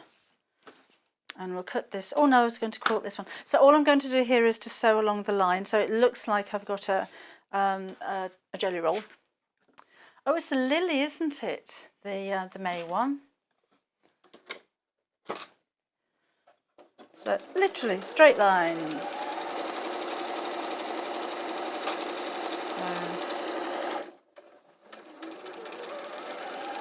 Purely so that it looks like I've pieced it all together. Has a little bit of interest maybe. If it is, again, natural wadding, I wouldn't normally sew straight through. Just because your machine gets really fluffy. So I'd have some kind of cheap fabric, something I don't like or something I don't need, and just put that on the back. Otherwise, a tearaway stabiliser, you could do that. and it just kind of catches all of the lint. It stops a cleaning up job on your sewing machine after each time you use it. So come and let me know if you've got any top tips for me as well. We've had some really good ones over the last few days since I've been here. Snip again, and one more. There we go. Oh, by the way, if you're still having a think about the bag bundles from the previous hour, they're about to sell out. Oh, the one with the bird particularly is just about to go. So if you've got it in your basket, and the fabric on its own is going to go as well, just to let you know. Busy day today. Let's trim this down. We like a little bit of shopping on a Monday morning. Pat. Oh, Pat's been wanting. Oh, Kate says it's a good idea as well. Caroline's dropped 2 of the girls off for their first week at school, so she's settling her anxiety by watching our lovely stuff. Oh, morning, Donna. Right, chop this down. I used to hate it when the kids went back to school.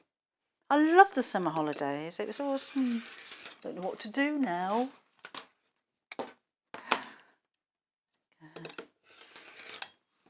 I wonder if teachers are reluctant to go back to school. Don't make me go to school, but you're the teacher. Right. Now I'll sew these 2 together. So shall we have horizontal stripes or shall we have vertical stripes? Shall we have the dark at the bottom and the light at the top, or shall we have the light at the bottom and the dark at the top? Shall we have it that? No, it looks better with the dark at the bottom, doesn't it? Right sides together, just going to sew down the middle there. Make sure I've got my front at the front and the back at the back. I'm going to pinch some of Catherine's clips.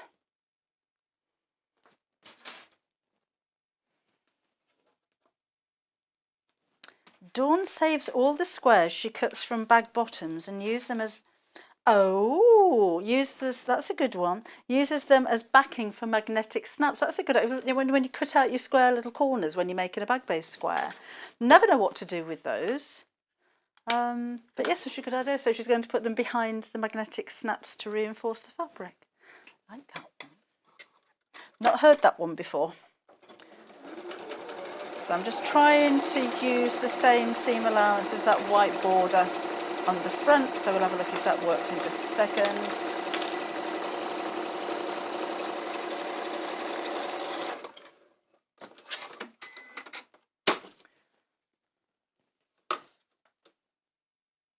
Yep, that worked. And I'm going to put the pages in last, I think. No, it didn't work. Missed a bit at the bottom. I'm just going to go over that. You wouldn't know, but you know, I do.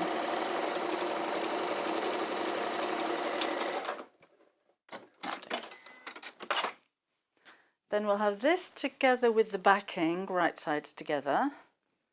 Leave a gap so you can turn it the right side out. And we'll have a few more clips to hold this in place as well.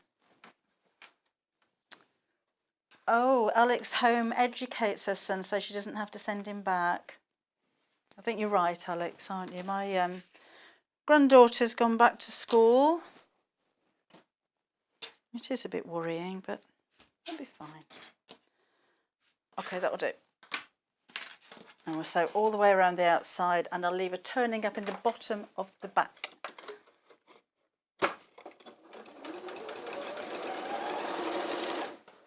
Right. I hope this works. There's a lot expected from this, I think. See if we can open that seam up. Oh, open. Lovely. Well, now we have got the embellisher coming up. Jane's going to be in the building shortly. And we've got the embellisher coming up in the 11 o'clock show today. And Sarah sent us a picture of what she's made. So we'll have a look at that in just a second. I did bring my my clutch bag that I was talking about last time she was in. Brought it in to show you. So we'll see that later. Just need to go back that way a little bit. That's it. So I'm literally just sewing all around the edge. Oh, should have put some kind of magnetic snap on it, shouldn't I? Or maybe a strap or a ribbon. Never mind. Ribbons would have been a good idea, but I haven't got a ribbon.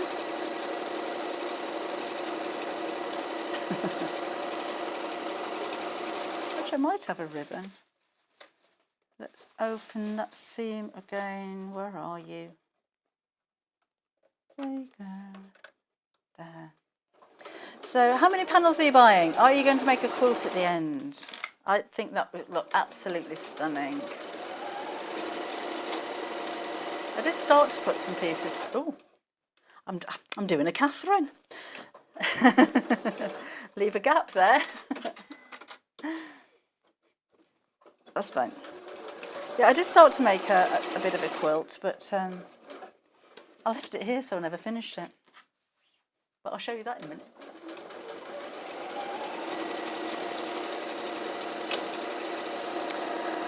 Almost there.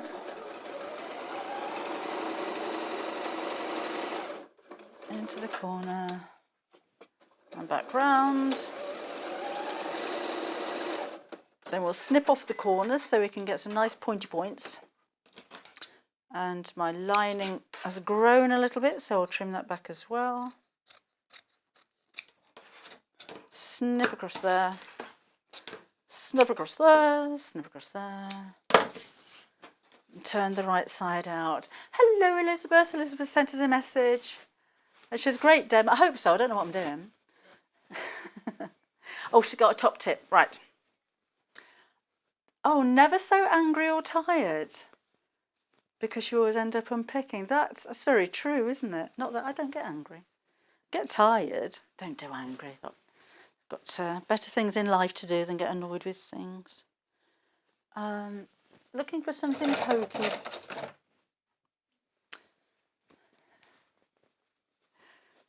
Right, so poke out the corners and then push them right out with the appropriate tool.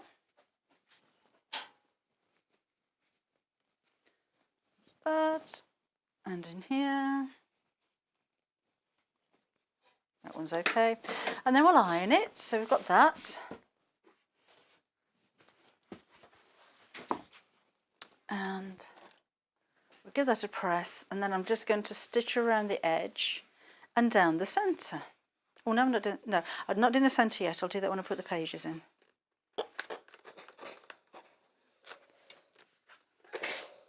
So when I stitch around the edge, the turning gap will be closed. So I'll just turn that in and press it anyway. Just keep it neat.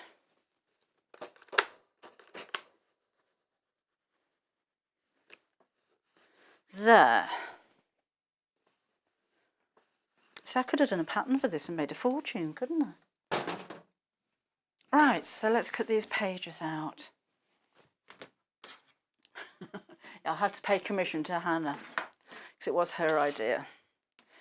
So I will need, if that's 12 inches and that's 12 inches, I'll need about 23 inches by, say, 11, I reckon.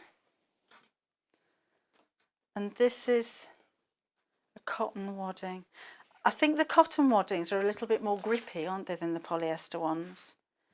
So I've actually got a join in that one, but I think we can use it anyway.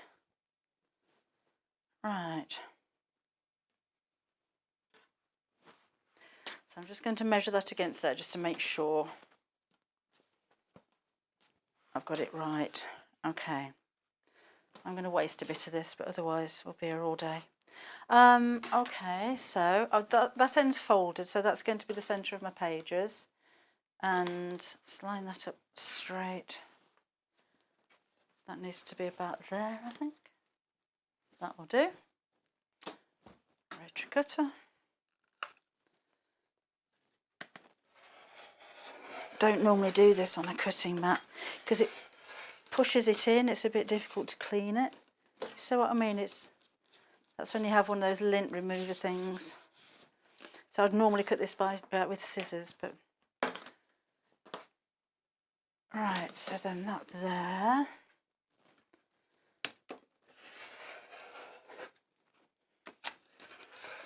And not through so many layers at the same time, unless you've got a 60mm cutter, I reckon. Just trim that one off there.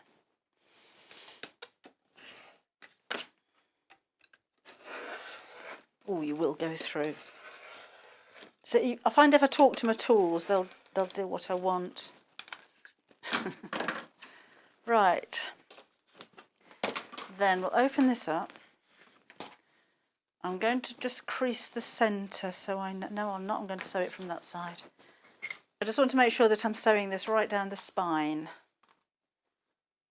I'm going to stitch around the edge first. So I'm going to lengthen the stitch on this one because I've got quite a few layers of fabric there. So let's sew all the way around the edge.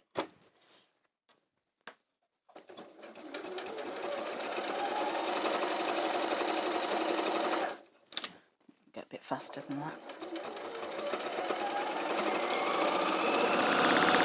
Oh, we certainly can go faster than that. Over the lumpy bit.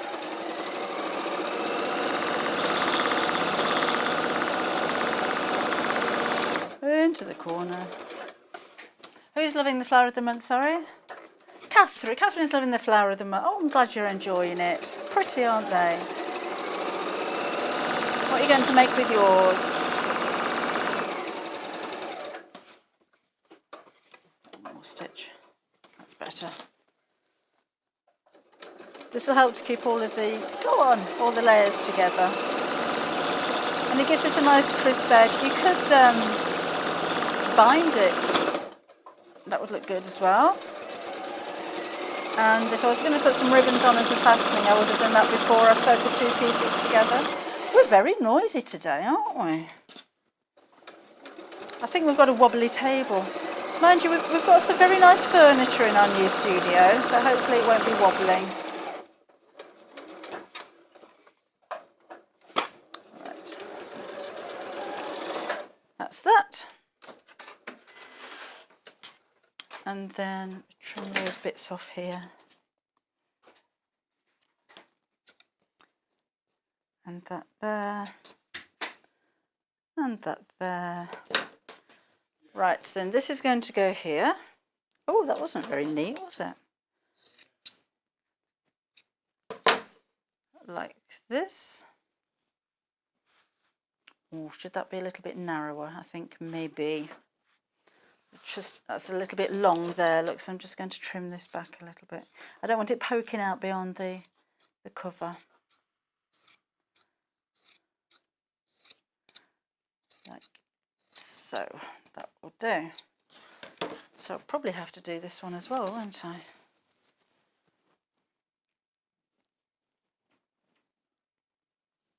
Yeah, need to trim that one back a little bit as well, just so that it fits inside. Like that. Right, then we'll have some pins. I think we have pins somewhere. We have clips. So I'm just going to hold that in place. There and there. And there. Oh, Glenys is impressed. She's going to try one of these later on today. Wait and see if it works first, Glenys. Catherine, we are making a block keeper. It's a book type thing. So I'm going to sew straight down the centre through all of those layers, right down the middle of the spine there. With wadding pages to keep your patchwork pieces together. I'd not seen one before, Catherine, but Hannah came up with the idea this morning when we were trying to think of something new to sew with the panels. And I thought, that's a nice idea, so we should do it. So we did, and we are. Right down to the end, reverse back. So I've sewn straight across the same seam, right down the spine there. Snip the ends off. would have these out.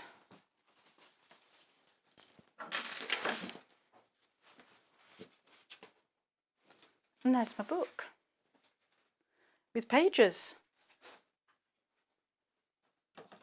Very neat pages. So now I need to see if it works, don't we? So we need a block, as if by magic. Thank you. So let's see if it works. So there's one. And there we go. That one's a little bit big, but we can still store it. And then you can keep them all nice and tidy. So what I would have done, and they stick to the wadding, look. So you can actually keep the page, and you can put as many pages in there as you can get underneath your sewing machine. This has just happened to be all the wadding that I had. And of course they're going to stick to both sides of there as well. So even with my 4 pages, I can keep 8 pieces of patchwork all together. I'm really impressed with that, Hannah. Well done. What a good idea. Look, they really stick. It's a great idea. Now, if I was doing this with a little bit of prep, I would have, before I put the 2 pieces together, take a piece of ribbon and sew it facing inwards to the top of this, and then when you turn the whole thing through, you'll have 2 pieces of ribbon here, then you can just tie at the side. Or you can make a handle, couldn't you, and literally carry it around with you. I'm quite impressed with that. Keep them coming, Hannah, because I run out of ideas so often. So, and that was really quick, because what we're going to do for the next half hour now. What shall we do? Well, let's give you a reminder of the actual panel, and then we'll have a look at previous panels. I've cut it up now, haven't I? So you have 2 1/4 inch strips, but a lot more than this. And then your main panel is 12 inches square. You can save them all up and make one big quilt at the end of the year. Love to see that, wouldn't that look so pretty? I would suggest if you're going to do that, then you get a couple of panels if you can stretch to it, because then you can make your matching, I don't know, little tablecloths to go on the bedside table, or cushions to go with your quilt, or it could be a bed runner, or there's so many different things that you can make with this. I've made bags and I've made cushion covers and I've made a block keeper, and I did start putting some together as a quilt, which I know that Joe's just given me and I don't know where I've put it. Oh, it's down there. Got it. It's down here. So we could do a bit more of this, couldn't we? So that was just like a little quilty wall hanging affair. Oh, and I forgot about that. I was piecing together the different colour strips to make the bias binding. That's what I was doing with that. But you see how it grows, how they start to go together. So that's your aster, which is your September flower of the month. Last month was poppy, which was August. Or if you just like poppies,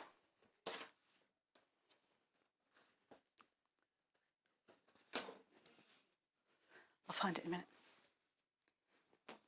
That's it. This is poppies. There you go. So they're all, of course, exactly the same size. You get the same amount of fabric and all that kind of thing. So if you are making things that match, then they're all going to match perfectly. I like the kind of the texture that's been printed onto these as well. And some of them actually go over the border. So if I was sewing up to this, sewing around here, I'd sew up to the print. But they're so, it's like fabric. It's almost printed like linen, this one. You could embroider on top of it. You could free motion. Oh, we could do a bit of free motion embroidery, couldn't we? We could free motion. Yeah, maybe we should do that. Excuse me. Free motion embroidery around the edge, and in fact I would use a grey on that so it really stands out. You could use a metallic thread and make it look like dew. That would be pretty. Love poppies. There's hundreds of different species of poppies apparently. But I like just the red ones that you see in the fields, and we're quite lucky. We've got quite a few poppy fields around where I live, and they just look so special. So that's poppies. They're £9.99 each, so that's the August flower of the month. Lots of you going for this one at the moment as well. So really adding to your collection, or you just like poppies? So August, July next then, isn't it? Which is the Delphinium, which is this one. That's the one. And this one really does break through the border, look. So I would kind of embroider up to, you could just stipple all over it, couldn't you? Do a little bit of meandering on there. You don't have to quilt it at all, I just think it's rather nice if you do. And again, it's got that print, it's actually picking up on some of the prints from the coordinating fabric and matching that in the plants. It's clever. So that's July's. That would be my flower of the month. And then June is your rose, which is this one.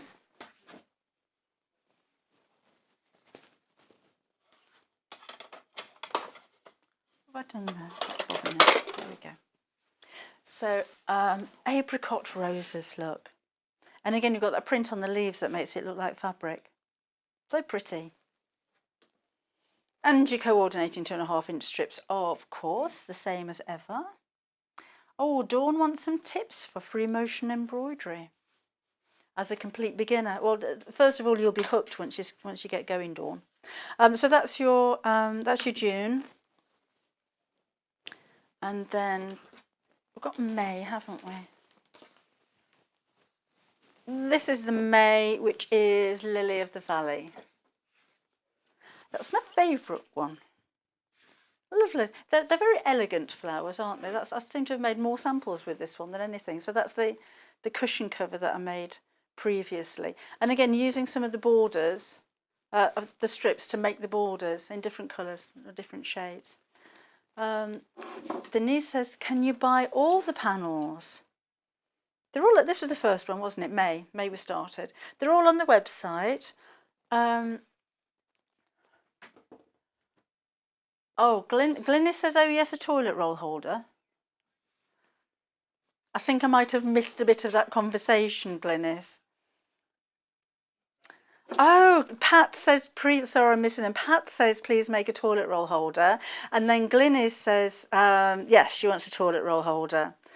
Caroline says that the book would make a great photo album with pictures in fabric. That's a nice idea. That would be a lovely gift. Mary thinks that, Hannah, you've done well with that one. Mary says that it was a great idea. Well done, lady. She's got so many blocks and would benefit from that idea. So we should have sold it. We should have made a pattern, put a kit together and made a bit of cash out of that. You know, we're just giving things away today. Glennie says it's awesome. Thank you very much. I don't know, Nikki, about sheets of felt. I would imagine that it would work in just the same way. Toilet roll holder. I did a toilet roll holder in one of my books. It was all embroidered with cross stitch. It's quite nice, actually. They are beautiful flowers, aren't they, Jennifer? Right. That's that. So this, I could have free motioned on that. Shall I do a bit of free motion on the quilt that we've already started making? Because this is never going to get finished, to be honest. Because it's all in bits, look, it hasn't even got a proper backing on it. I think I was asked to do a mitered corner, which is why we came up with this. So let's do a little bit of free motion on the poppies. So first of all, you're going to need a free motion or a darning foot, which will look something like that. I say something like that because some of them have open toes, some are closed toes, some are metal, some are plastic, some are adjustable. That is another one that's for this machine. That's good for fabrics that have a pile on them, or you've got a 1/4 inch marking on that one as well. In fact, shall we use that one? Let's use that one. Okay, see, I ask myself questions and then answer them as well. With the 680, these feet come with it, by the way.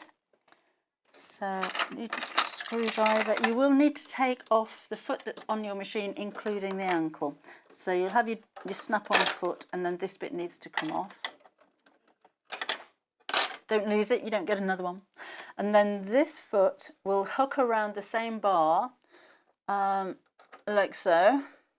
Some of them, in fact the majority of free motion feet, like that one, have a little bar at the top there, which needs to go on top of the needle bar, so there's the screw that holds the needle in place. But let's do that.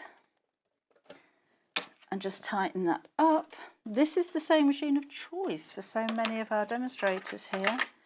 I'm going to drop the feed dogs. Try it with or without. I know some people like to use the teeth up because they say it gives you a lot of purchase on the fabric. I prefer to use it down. Another thing I would suggest that you go for is the quilter's gloves.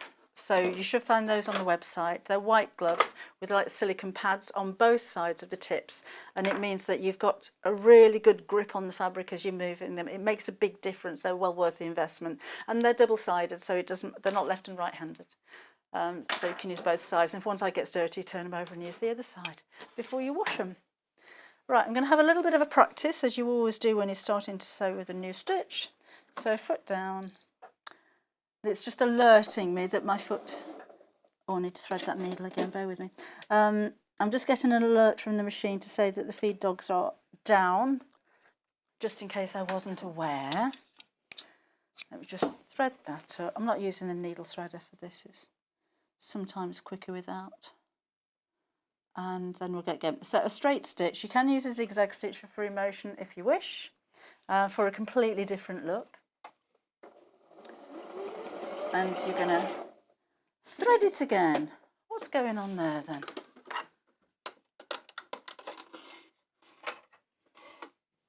Didn't quite leave the thread long enough, so I'm going to start again. So foot up as I'm threading this bit, and then down when I get to this bit, and then I know that the tension is engaged because you can feel it, and then we'll thread with a longer thread this time, like so, and then we'll go. Fabulous. Now the idea with free motion embroidery is that you move the fabric. So if you don't move the fabric, you'll have a big knot of thread because the machine's not going to do it for you because you've dropped the feed dogs. Try and keep the movement consistent. So have a practice first of all, and all you're going to do is move the fabric around where you want the lines to go. Certainly as a beginner, I would do a scribbly kind of motion. Don't try and get it too perfect, because if it's not absolutely perfect, it'll stand out a mile. So it's up to you whether you want the stitches to go quickly or slowly, but as long as you keep this moving and your speed consistent, whoops, then your stitches should all be the same length.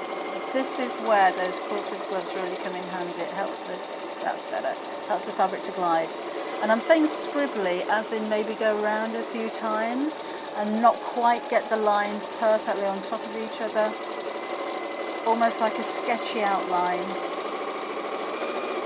You can be 100% accurate if you wanted to, but it doesn't matter if you're not. And then you get that really nice texture. So you've quilted it because it's gone through the wadding, and you've added texture and you've added a really nice outline to it as well. So it is another way of quilting. If you wanted to use templates and things like that, if you are quilting, that would make it really accurate. Or you could put chalk marks on here and just go over the lines. But if you're... It's difficult to do when you're standing up. So if you wanted to just do a little bit of meandering or stippling, again, take your time. If you're not very confident and you're moving the fabric slowly, do bear in mind that your stitches are going to be shorter. So I think the main thing is to relax and have fun. One of the biggest tips of free motion embroidery, Dawn, is to relax your shoulders, because you tend to start doing this. Whether you're sitting down or you're standing, your shoulders come up and it gets really tense. So just relax and enjoy it. So that's the kind of thing that you can do. So again, I wouldn't just do a little bit like that. That would be all over the background. Around the edge of here, I'd go around here, I'd go around the shadowing there. I'd maybe use the same colour thread or a variegated thread to be very pretty if I'm doing this type of thing. To do an outline, it's fine if you just want to quilt like that, but maybe if I find that very, very dark brown and outlined in that colour, then that would really stand out. We should do a whole bit on free motion embroidery, shouldn't we? Because it's so much fun. Yeah, sliders really help. I don't think we sell them, but they're like a silicone mat. Looks like something that you put in the bottom of the oven with a hole in it. They tend to be quite expensive. They're worth every penny. And you slip that underneath here, make sure you line the hole up where the needle is, and your fabric glides. So a slider, there's lots of different brands out there, and some gloves I would recommend. Oh, hi Kathleen, first time she's seen me on the channel. I normally do a Sunday, but we're a bit all over the place at the moment. But I am in next Sunday as well. Right, hope that's helped. Right, let me give you a recap of the flowers, because we've got some more bag making in the next hour. Catherine's going to be back with this one. And I've got a bit of tidying up to do. Can I just say, if you wanted to go for this bag bundle, we're quite limited in stock. We haven't even shown you what we've got for it yet. This is one of the fabric choices. Have a look on the website on sewingstreet.com if you can. And if you really want it, buy it now. And some people that are only tuning in the next hour are going to be really annoyed about that. But not much we can do about that, I'm afraid. Let me give you a reminder of the September Flower of the Month. We should have a jingle, shouldn't we? Flower of the Month. Right, we had hundreds of these. We don't anymore. So you will have the main panel, you'll see this with the other panels if you just joined us, which is joined to 2.5-inch strips for £9.99. So we bring you one of these every month. This is Aster. It also has the little labels on it, so you can write quilted by, or it says September Flower of the Month on there. They're all slightly different colours, all of the different flower of the month, but they tone very, very well. So the idea is that you can save up 12 of them and make a really nice big quilt, or you can just make bags or block keepers as you go. Cushion covers, table runners, whatever you like. So that is the September at £9.99. Poppy is the one that I was just working on, which is August, which is this one. So this is how they come, look. So you've got your main piece here, the main square, and then you've got a really long strip of 2.5-inch strips. So that one is August. And then July is, what was July? That was the delphinium, wasn't it? That's a rose. That's that. That's the delphinium. There you go. But you see, tonally, all the colours go, don't they? But I may, if I was making up the whole quilt, cut out some of this and use it around here so that they kind of tie together, or do something like with the quilt that I was just making there. Join different colours together, so it doesn't matter what colour you're working on here. You're picking that up in the border. So that's another option. Then we have June, which is the rose one. So peachy colours again with this one. These are half the size. I've got them folded in half. Remember. So that's that one. That's £10.99. And then finally, our very first flower of the month is the Lily of the Valley. And even though this was the first one and hundreds of you bought it, I think we sold out of this in the first show, every time we bring it back again, it's really, really popular. And again, that's £9.99. Very elegant, that one. I love a Lily of the Valley. Okay, we're going to take a quick break. I have a lot of tidying up to do, so do apologise to Catherine for that. And she'll be back in just a second with her boho bag, so we'll see you in a minute. Hannah? Hi, I'm Debbie Shaw from Sewing Street, and these are my 5 top tips for successful sewing. So number 1, always use a good quality thread. A good quality thread will keep your seams stronger and also help to prevent lint building up inside your sewing machine. Tip number 2, if your project isn't going quite according to plan, put it down, walk away from it, come back again the next day and you'll probably find that things don't seem half as bad as they did. My tip number 3, never throw away your sewing machine manual, always keep it to hand because you're going to find hints and tips, techniques and troubleshooting in that manual. You'll miss it if you lose it. My tip number 4 is to read your pattern instructions before you even cut out your fabric. Different manufacturers of patterns will give you different instructions, different ways of constructing your garments and different seam allowances. So to have a successful garment, you need to follow the instructions precisely. And then tip number 5 is don't give up. Every professional sewer sewed their first seam. Every professional quilter quilted their first quilt. Every professional quilter sewed their first line of wonky stitches and had to get out the quick and pick. That's no different to you. So I hope you find these useful. If you want more hints and tips, then why not go to Sewing Street on channel 74 on Freeview, on Sky 670, and of course we have a YouTube channel where you can catch up on previous demonstrations. We'll see you soon.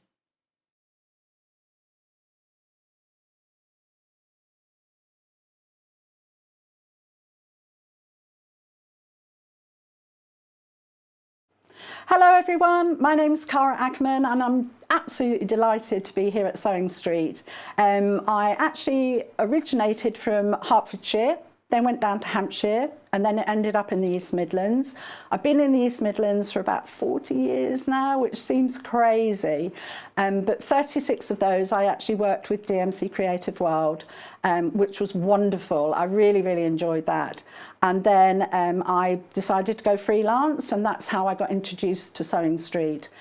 I love doing anything to do with textiles, so embroidery, cross stitch, patchwork, done a bit of quilting, bag making, toy making, oh goodness, there's loads and loads of things. What I love doing is just trying something new, and I think one of the tips is don't be frightened of trying something new. You always learn from it, and you know, don't be scared of making mistakes either. We all learn from the mistakes that we make. Little bit about me that you might not know and that's a bit of a surprise. I once went to the garden party down at Buckingham Palace, the Queen's garden party, for some work that I did with Marie Curie.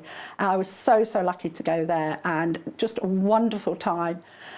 So I hope to see more of you on Sewing Street and I hope to try lots of new crafts with you. So see you again soon. Bye bye.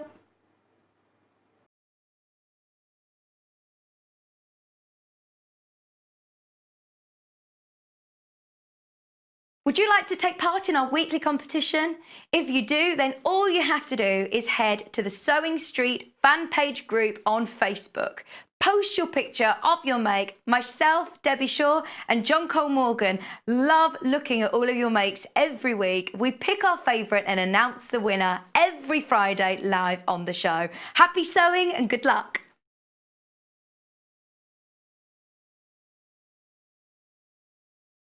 If you'd like to get in touch with us during our live show and send in any messages or any questions, then you can do it on studio@sewingstreet.com. Alternatively, you can message us on our official Facebook page.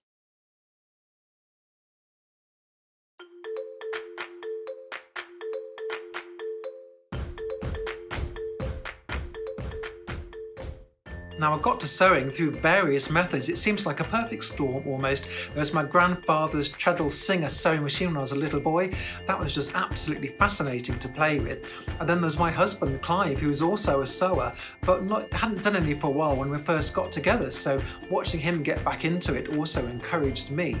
And to learn the skills myself, I went on a course with Sew Me Something, run by Jules Fellner, who I'm sure you've seen around. And she did one of her lovely introduction to sewing courses. And here I am.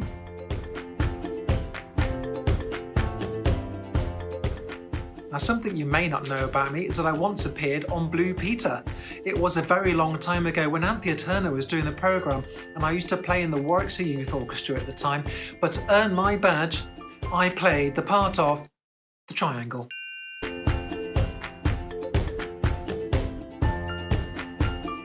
I look forward to seeing you all really soon on Sewing Street.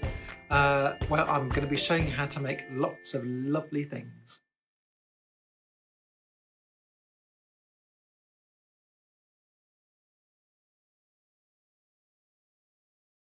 Shopping with us couldn't be easier. If you want to shop online, then you can head to our website, www.sewingstreet.com. It will redirect you to our sister channel Jewellery Makers landing page. Don't worry, you haven't gone to the wrong place. We're simply using their website temporarily while we're building our own web shop. Scroll down past the Watch Live part and you'll see all of the products that you will have seen on air on today's live show. You can also shop our catalogue by clicking a category, clicking a product to view closer, and adding it to your basket. Once you're ready to check out, you will need to create an account, which is absolutely free to do so, but it will mean that you can check out on as many orders as you want throughout the day with still only paying one postage and packaging.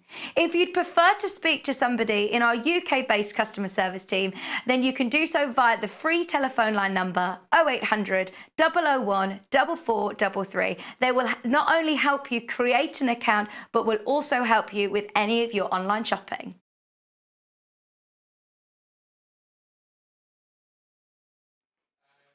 Welcome back again as you're watching Sandra with your bacon and a sandwich with bacon and a cup of tea.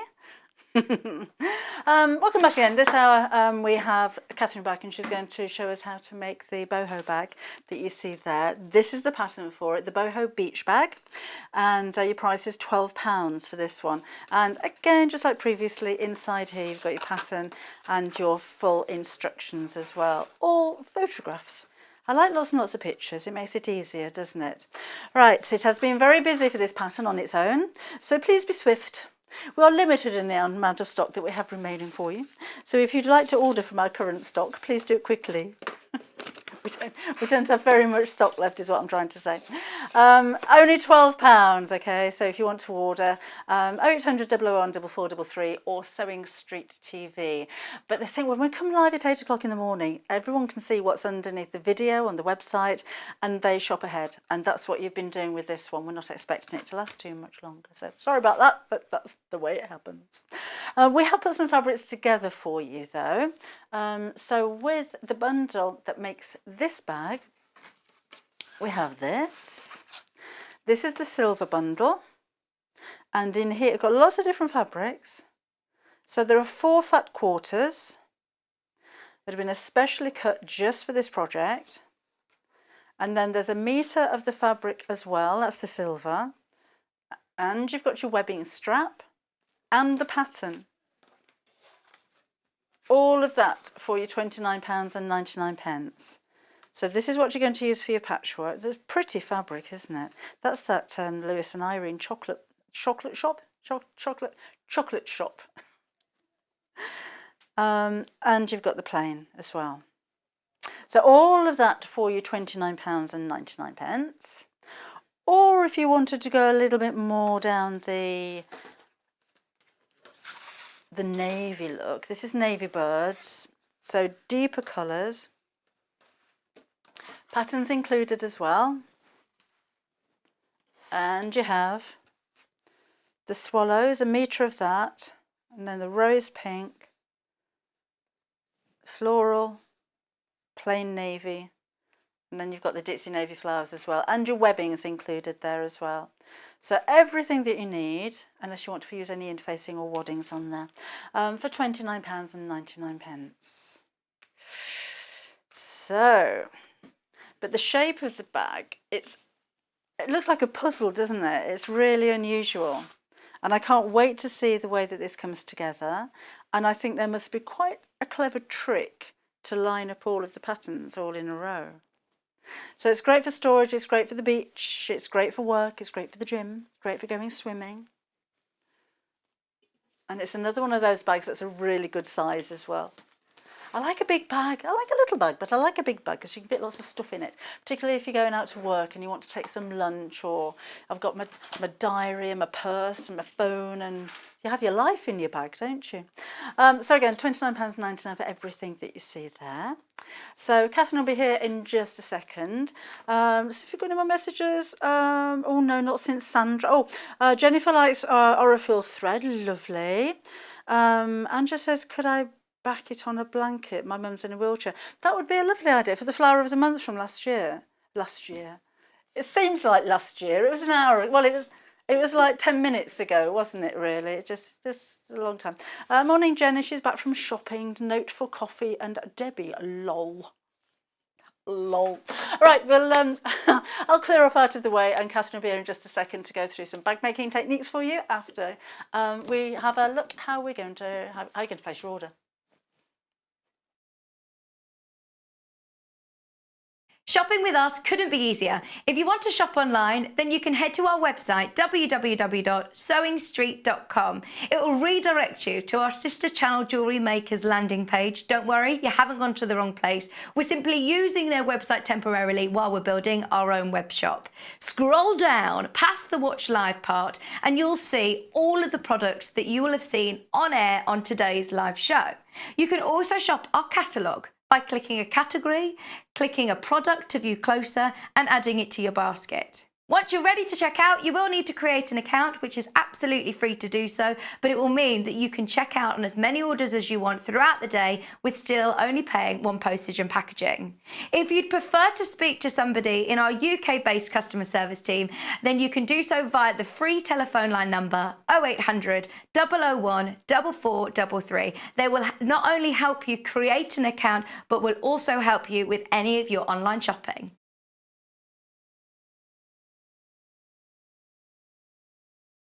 Welcome back again. And you didn't have a cuppa in the last hour? I did, and a Yes, biscuit actually. Oh, nice. Yes. Catherine, I love this style of bag.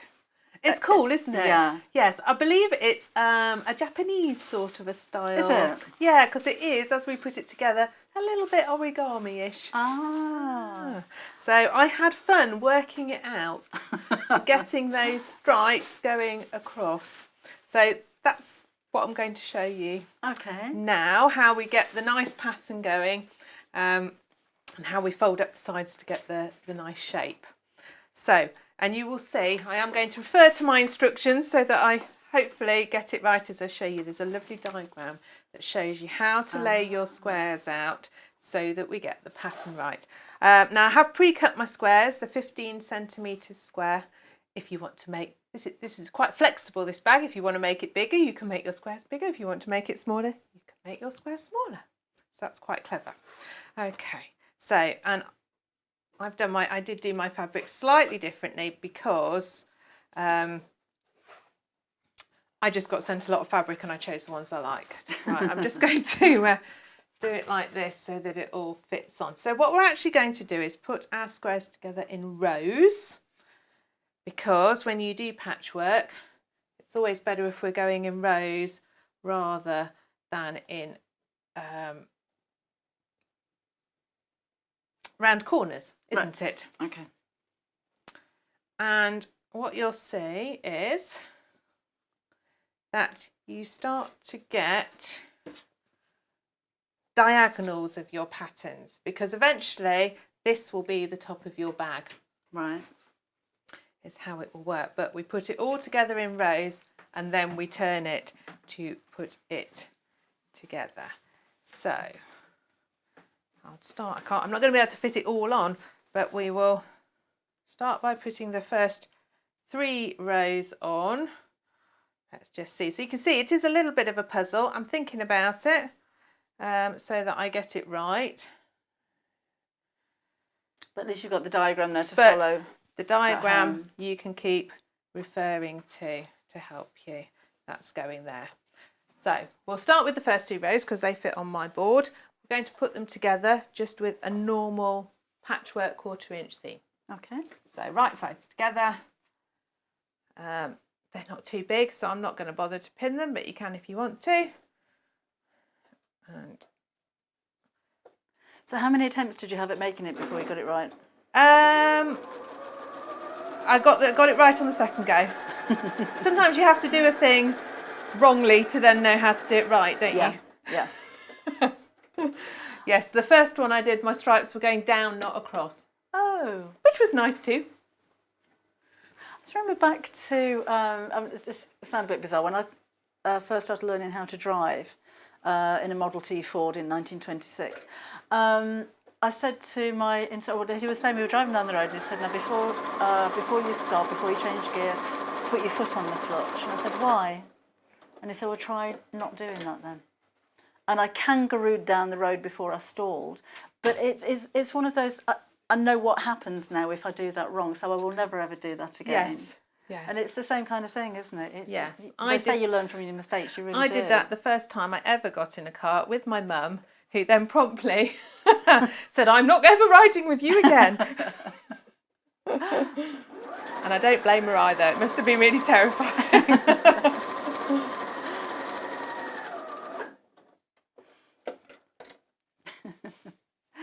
I bought my daughter a driving lessons for her 17th, and when I gave her the card with the note in there saying what she got, she says, "Oh, when's my first lesson?" I said, "Well, now." She's waiting outside. Oh, and I'm so glad I did, because she was terrified. I don't think she would ever have got round to doing it. It's one of those things, though, isn't it?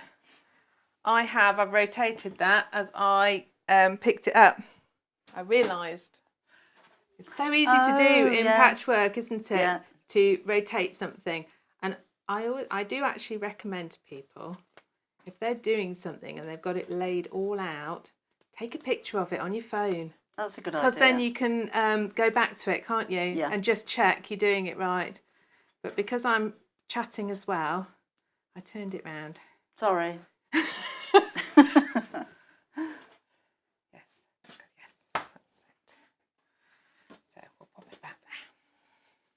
Easily done. It's the same with any kind of patchwork, though, isn't it? I do lay things out and check it and double check it, then put two pieces together and then check it. I very rarely chain piece anything, because then I'm not. I need to know every piece that I do is in the right place. No, I don't often chain piece unless you're doing lots and lots that are either it has to be totally random, so it doesn't matter and you can pick anything up, or you're doing all the same. I don't tend to chain piece either. It's too easy to go wrong, isn't it? Yes. Yes. You could make a little matching purse, couldn't you? A little bag to go with the big one. I suppose once you've learnt the technique. Absolutely, yes, absolutely.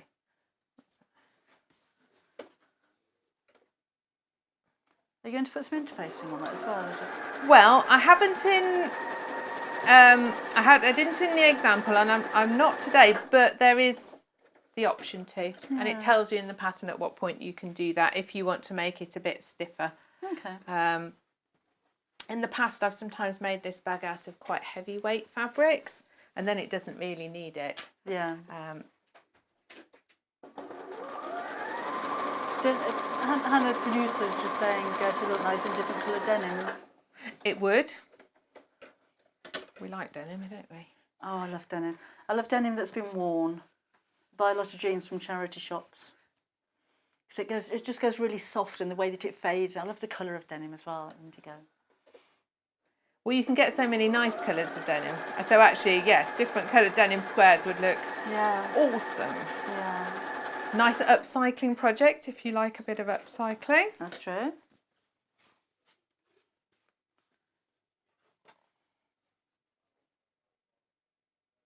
So remember, this is the most popular of the bundles, by the way. Oh, well, they're lovely colours, aren't they? They are. Yeah. And considering, for under £30, and you're getting the pattern included as well. So then you can go on to make as many as you like in different colours too. So there's the first three, and you can start to see that there's a little bit of a going along. So let's do the next ones. Move them up so I can get them in.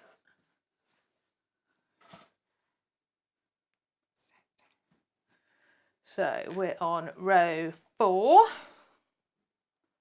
So we're going to have, that's going to go there.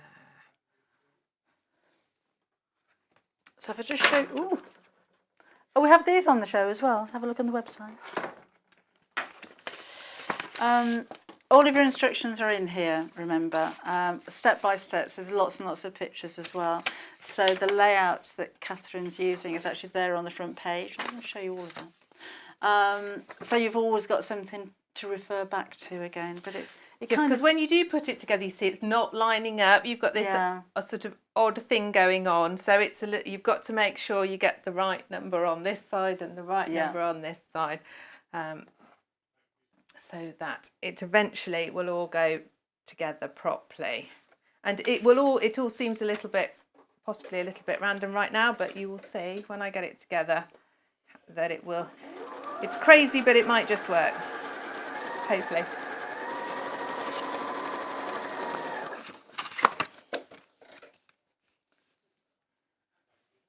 So what's your next lesson at the...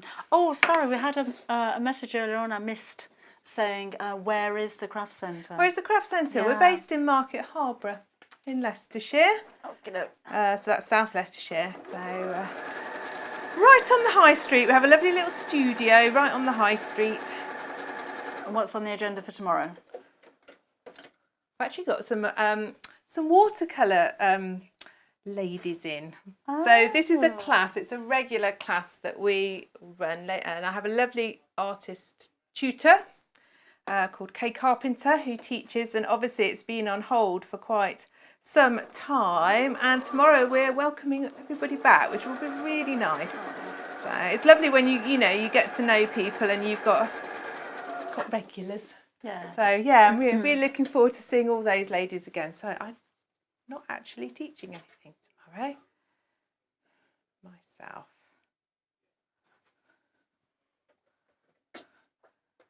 I fancy the stained glass. Do you know what? It's really, really fun. It feels like such a skill you're learning. Yeah. Yeah, it really does. It's not particularly easy. My sister does it. But I really enjoyed it when I did it. Oh, and the glass is just a really lovely medium to work in with. You get so many lovely colours. Have I done that right? Yes, it's there. Okay. So row 4, row 5. We had the last house we lived in. We had stained glass windows, and we had an extension box. So we wanted to replicate some of the colours of the glass. So we had a designer come round and copy the windows. And when I was asking him, apparently red is difficult to do with stained glass. But we had red and there was gold in there. And when I said to him, where did you actually get the glass from? It was Claudia Schiffer's house, apparently. Oh, I know. We have supermodel windows in that house. Yes. I hope she knew that he'd done a bit of work for her and kept the glass. Okay, so she does now, because I know she watches all the time. Yes. She might. I wonder if she does. I wonder if she does sew or craft. I don't know. Because isn't it? I know one of the I can't remember which one of the supermodels knitted, didn't she? I don't know. I seem to think in the back of my mind I've got this vague idea, or maybe it was Julia Roberts. Somebody famous. Somebody famous knits. Julia, message in on Facebook and let us know if you knit. Because I'm sure you watch it. Marcus director just said knitty woman. Made me laugh.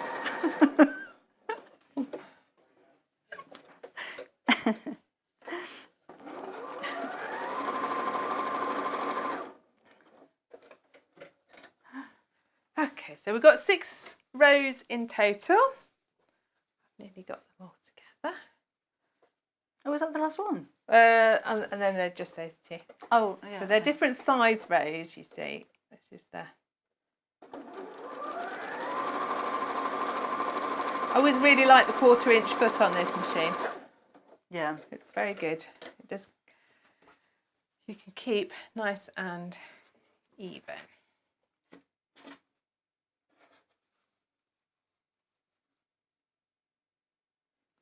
I think everyone's concentrating so much on watching, we're getting no messages coming through at the moment. Like, what is she doing? I'll tell you what you are doing, you're checking out your baskets. Very busy day today. There we go. So can you see how we've got these sort of diagonals going across, and that's going to be, they're going to be the tops of your bag. Yeah. Right. Let's remember the little ironing pads there and just give them give them a quick iron, because your patchwork's always better once you've ironed it. If you're thinking about it and being careful, yes, you can make your seams go one way and then the other so that they nest together. It's not the end of the world if you don't, in a way, but just go together a bit better, doesn't it? It does. If you do. It's sort of like tongue and groove, isn't it? They're just kind of snap together. It's a nice beginner project, this, though, isn't it? Because of the way that it folds when you're using it, no one's going to be able to see whether your points are perfect or not anyway. It's forgiving. I like that about beginner projects, or that they can be a little bit forgiving, because then it encourages you to do more, doesn't it? If you feel you've been successful. Well, Dawn's still with us, sewing and listening. Kate says it's a brilliant demo, thank you. Thank you. Right, let's go that way. Okay. While you're just doing that, let me show you the silver kit. I love the chocolate fabric on there. Yes, it's so that's fun. the Lewis and Irene one. So you'll have your 4 fat quarters, and was it a metre of the grey fabric as well, and the webbing. It does look a little bit lumpy, this one, because we've put a cushion in there so that you can see the shape of it, which is rather large. But it is very handy for carrying your cushions around with you if you needed a cushion carrying bag. But it's a good shape, isn't it? It's a good size, it's a good shape. Nice to store lots of stuff in. It's not going to work, is it? I could just do that.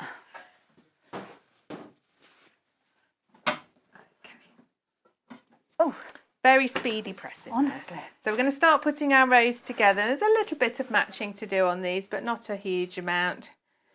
So just lining up the seam, and hopefully if I've pressed it right, then you'll see that the seams are nesting together. I'm going to just pop a pin to hold it. Okay. And I think that the arranging things together like this is where I'd be rearranging every single row as I put it on there to make sure that it's right. Well, that's right. And then this is the bit where you've just got to keep checking back that you've got them together in the right order. Sandra says, why do the squares turn up as you sew at the back? It happens with me sometimes, and she loves your work. Are they turning up? Is it curling? Don't know, Sandra.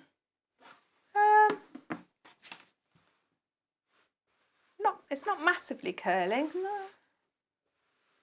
Maybe there a little bit. Maybe put a bit of interface on the back if it starts doing that for you. You can always use a bit of spray starch if you want to keep things sturdy, can't you? Well, that's a good idea. I like a bit of best press. Dawn says earlier, when I said we're not getting many messages, Dawn's message saying that she's sewing and she's listening and she's actually messaging on Facebook, and then she's just proved I can't do 2 things at once. Seriously, I forgot to put my bobbin in. How far did you sew though before you discovered? Hopefully not too far. There's nothing worse than discovering you've gone miles, is there? I know. And particularly if you're top stitching and you just know that you've got it perfect, and then you just see a row of holes. I was multitasking big time yesterday. I was wallpapering my lounge and helping with geography homework at the same time. Oh, that's clever. It was quite taxing. I hope you got the answers right.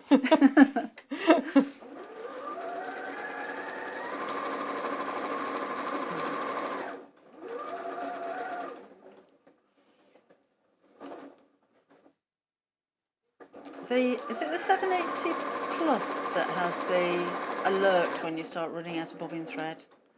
Oh, I don't know, but that sounds like a really good thing. It lets you know. And you can even choose how far down the bobbin you want it to let you know. Do you want a metre? Do you want 10 metres? That's a very useful feature. That's worth buying the machine for, I think. No, forget the 300 and odd stitches. I just want that. They should all have one of those. Lynn says, is it best to press the seams open or leave them when you're patchworking? I don't press them open. I press them one way or the other. They're such small seams with patchwork. 1/4 inch is very small to be trying to press open. Some people do, don't they? I wouldn't. But I don't. No. It's life might be too short to try and press them open, all open. But with squares like this, as you just did, you press to one side and then the other side. It makes them easier to sew together. It's almost like when you come to line up your seams, it's like they kind of lock together. Yeah. So it just makes that whole lining up much easier. And then you get a good match. Comes together quickly, doesn't it? Well, it does when I do things because I'm quite speedy. Yeah, no, it is. It's not a long make, but I'm wanting to get it together so I can show you how to do these sides to get this nice box shape.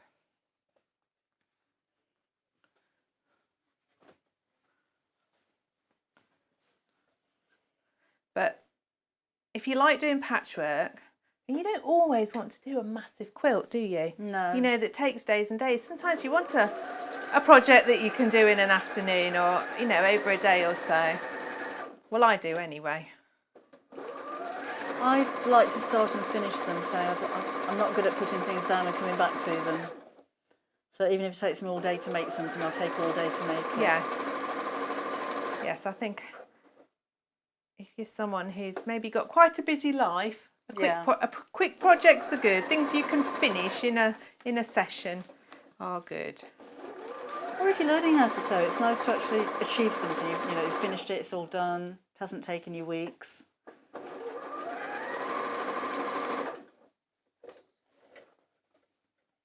Try some Christmassy fabric. Well, it's September now. Christmas isn't far away.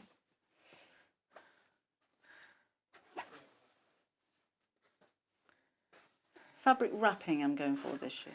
Yes, I do a nice class on sustainable gift wrapping. All about how to. That's Japanese as well. Is it? Oh, I can't remember the Japanese name for it, but they've got a whole thing because it's traditional there to wrap your presents in fabric, and there's lots of special ways to wrap them so they look really beautiful. Again, a little bit origami-ish. The ways that you can fold and wrap and tie your fabric and they look great. Particularly nifty for bottles of wine. There's a good way of wrapping them up. Yeah. And then nice things like little fabric gift bags and envelopes and stuff. They're great, aren't they? Good for using up your scraps. And nice and sustainable as well. Not lots of paper going into landfill. And they can be reused, and they're like part of the presents as well, then, aren't they? Yeah. Which is so nice, I think.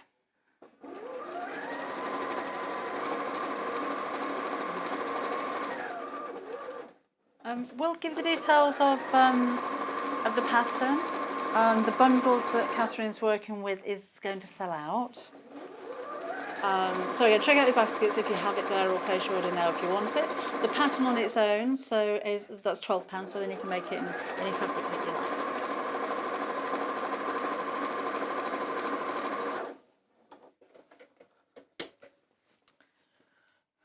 There we go, last one to go on. They are nice, these fabrics. They do look great together, don't they? They do, and I was just thinking, if I was in a fabric store putting fabrics together, I don't know if I put, I think they're dragonfly flowers or something they're called, aren't they? With swallows, but it works, doesn't it? It looks really good.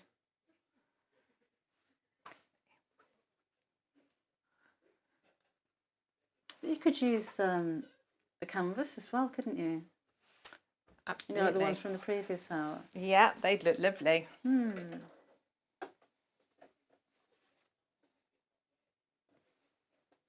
Or maybe you bought a layer cake or one of those packs of fabric that are all a certain size and you don't know what to do with them. So I suppose you could just have random pieces. It doesn't have to form the stripes, does that? It doesn't have to, no, you don't. You could just do a random squares, multicoloured, absolutely. So if you've got, bits left over, not a problem at all. Right, there we go. So let's give the whole thing a little bit of a press. That's nice. And then we'll start to put those sides together. Now, at this point, you've got this. You want to, if you want to interface it, you can interface it. If you want it to be a little bit stronger, and you actually need to cut your lining. So you're going to use this as a pattern to cut out your lining. Right. Because it's a slightly funny shape, you haven't got your lining bit as a pattern piece because it's just a bit tricky. Also, when you put it together, you might find you haven't got it totally square, but then your lining will still fit. Yes.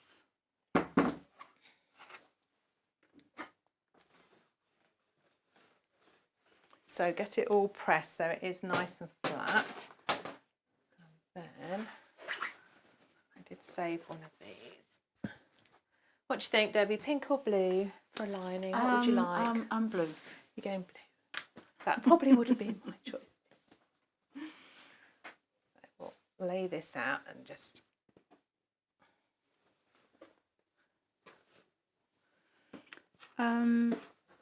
Kate, I'm not doing the Monday sewing sessions anymore because I'm just going to be doing Sundays from October onwards. So let me know what your question on shearing elastic is, and we'll see if we can answer it anyway. Oh, I haven't got quite enough, so I'm not going to cut my lining out. But what you would do, I think it's because I used my swallows in the yes. So I think that was me just getting all excited by the patterns. But what you would do is lay it on and cut round, and there is definitely enough fabric in the bundles. That was me muddling my fabric up, but you just lay it on, pin it on, cut round, and that gives you your lining. Okay.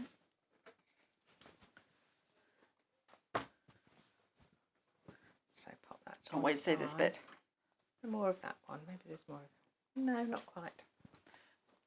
Okie dokie. Do you want to use that one? Well, I could, couldn't I? It'd be nice.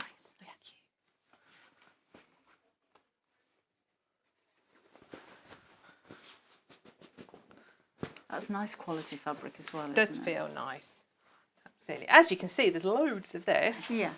That's what you're going to have a nice bit. You're going to have a nice bit over to start the next one. Save for your wrapping. Or make your little purse.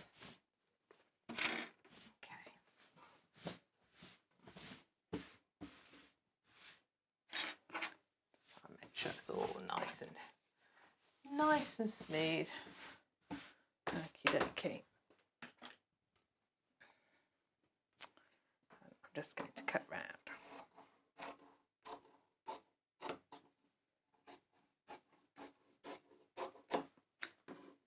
I'm really intrigued actually as to how this is going to come together, because now I can't picture. I can see where the handles are going to go, but I can't picture how you're going to make it square.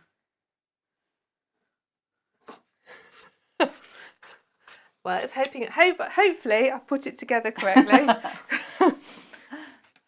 It does it kind of boggles your mind a little bit, but it will become apparent. I've done a similar one with or a similar idea with hexagons, and that was really difficult. Okay. The working it out is the most difficult thing, I think, but that's the bit I like. Well, it is. I like the challenge, yes. I often don't finish a project because, for me, half the fun is doing the working out, and then when I've worked it out, I don't need to finish it.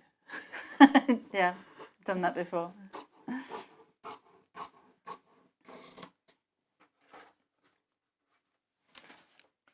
We're only on past, you know, we've got loads of time still. Oh, we'll be able to make the whole thing then.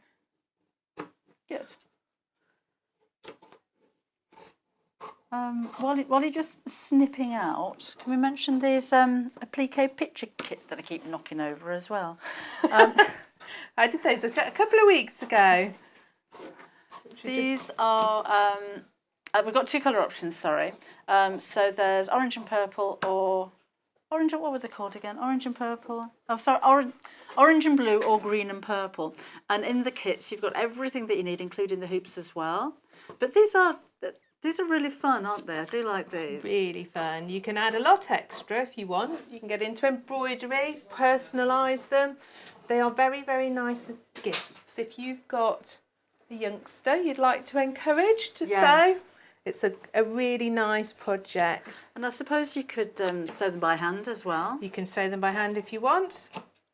Because then they're not huge pieces. You can try out all your fancy stitches on your machine if you haven't already, which is a nice thing to do, isn't it?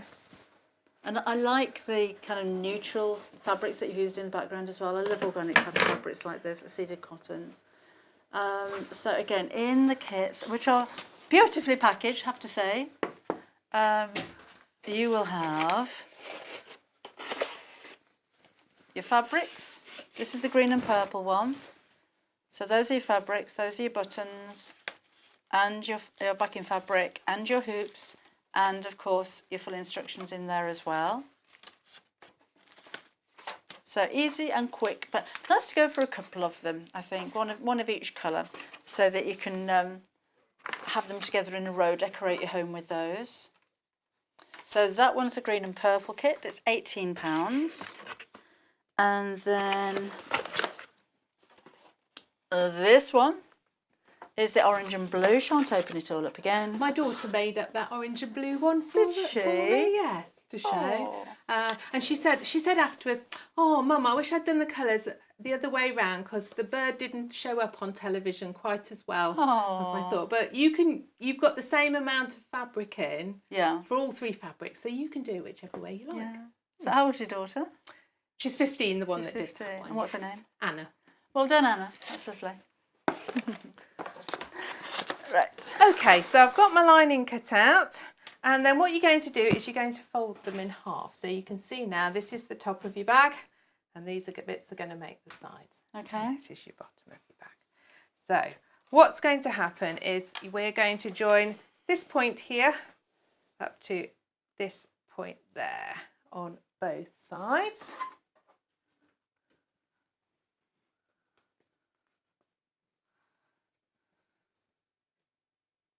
Now we can see what's happening with it. So we're going to make a boxy shape on that side. Yeah. Yeah, to get this round bit on the side here. All of a sudden, it starts to make sense, doesn't it? Again, 1/4 inch seam. Lovely. Kate's got back and said her question is how.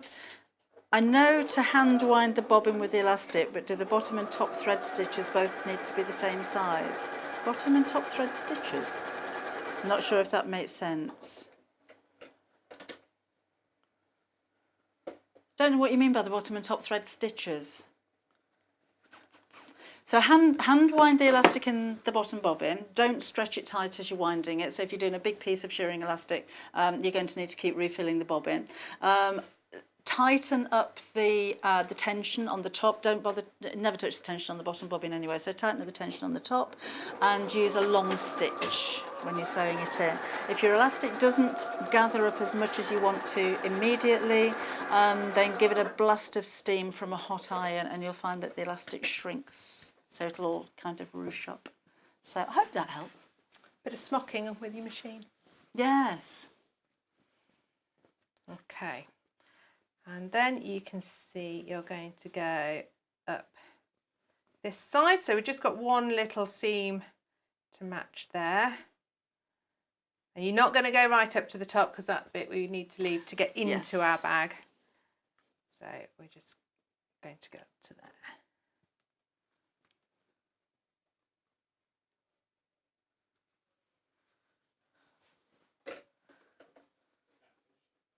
So you can see it's important that you get your rows right at the start so that then it's the right shape to do this with. Yeah.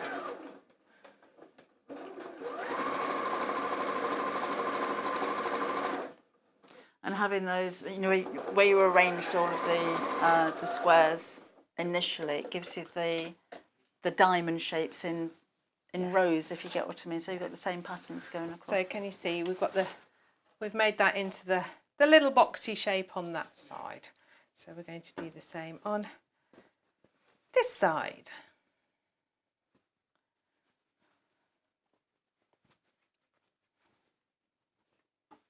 So if in doubt, lay it flat, and then you can see that in the pattern in the pattern instructions, this is called B and this is called A, and you take those 2 points up to each other. Right.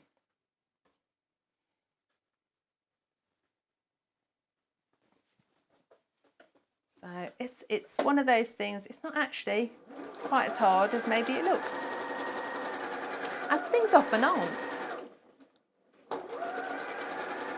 Remember to get all of these instructions in the instructions. Absolutely. In the pattern packet. With the photos to show you. Yes. Because a picture always helps, doesn't it? Yes. Oh, I wouldn't like to explain this in words. No.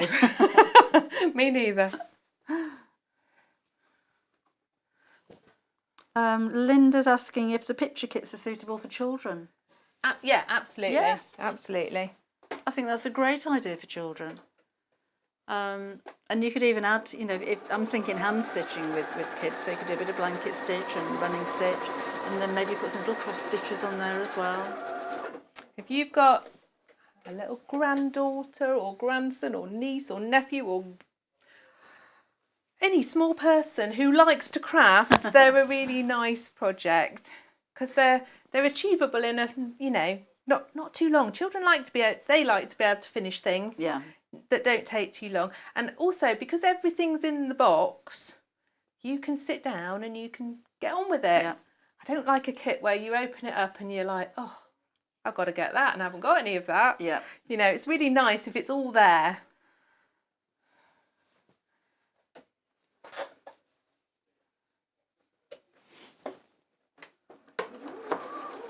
It can make some nice little samplers there. I think it is nice as well, particularly with kids, to have something to hang on the wall and you know, show people what you've done. Absolutely. The only bit, because it's got bonder webbing and you're ironing it on, the only thing I'd say is if you're doing it with children, just help them with their ironing if they're little.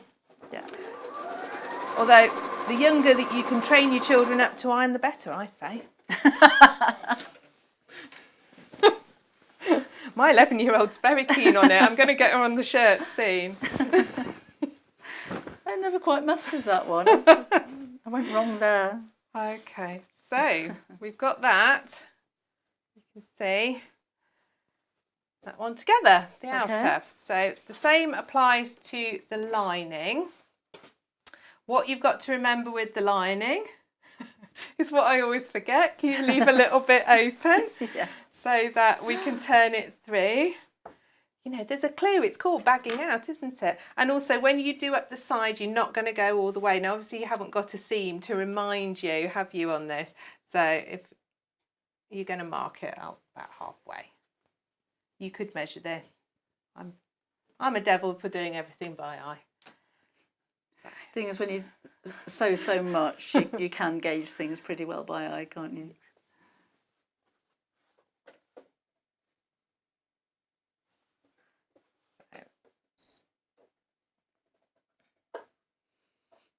Kate, I think your Riley break cotton would be fine for using shirring elastic. I don't think that's too heavy. You want a really nice lightweight cotton, don't you, for doing that sort of shearing? I've found.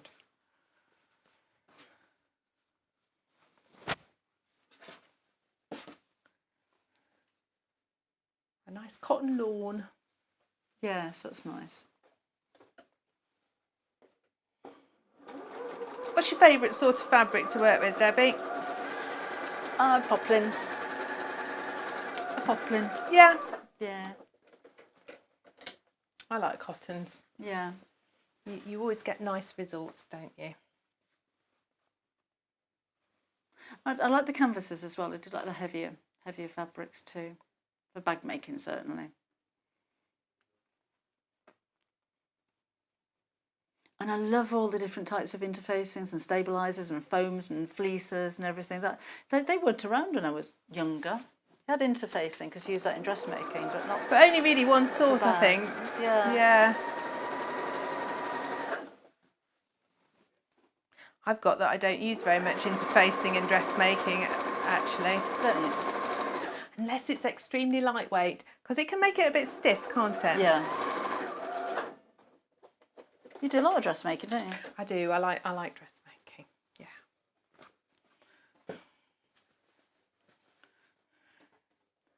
Yeah, my daughter's hooked on it.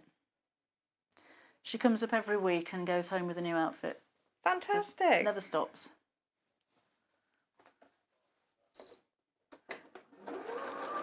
Corduroy. I like working with corduroy. Do you know, I can't say I have for a long time, actually. It's a nice winter fabric. Yeah. It keeps you warm, doesn't it? No, I'm back to my vests again, you say. Deirdre says, what's the difference between cotton lawn and a poplin? A lawn's lighter weight, really, isn't it? Yeah. Poplin's got a little bit more structure to it. So your lawn is very lightweight. Your poplin is reasonably lightweight. And then the cotton that you're working with now is a quilting weight cotton, which is a little bit, not heavier, sturdier. Yeah. So if you're dressmaking, lawn for fine floaty dresses, poplin for the majority of things that you're going to make, I think. It tends to be wider as well, doesn't it? Than yes, it'll come in cotton. dressmaking widths. Quilting cotton isn't brilliant for outfits. Yeah. It's a bit stiff, isn't it? Well, you can get away with a skirt, I always think. Yeah. But not really tops because they're a bit stiff. Also, they're a bit narrow. Yes. Okay, so on this side, I'm only going to stitch half. I only stitch half, Catherine. Leave that hole. Yeah, put a pin in it.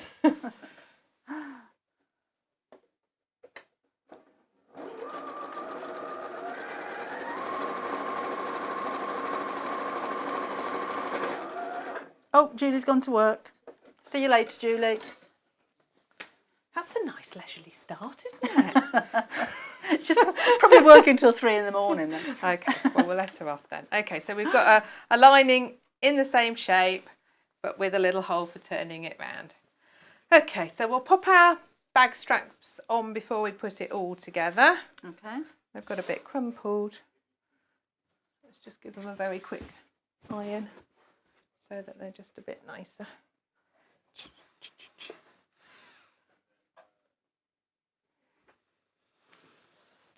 Yours are a little nicer. These are just ones I had. I didn't get sent those to make up on my demo. I was going to say, our straps are different to yours. They are. They're a bit thicker.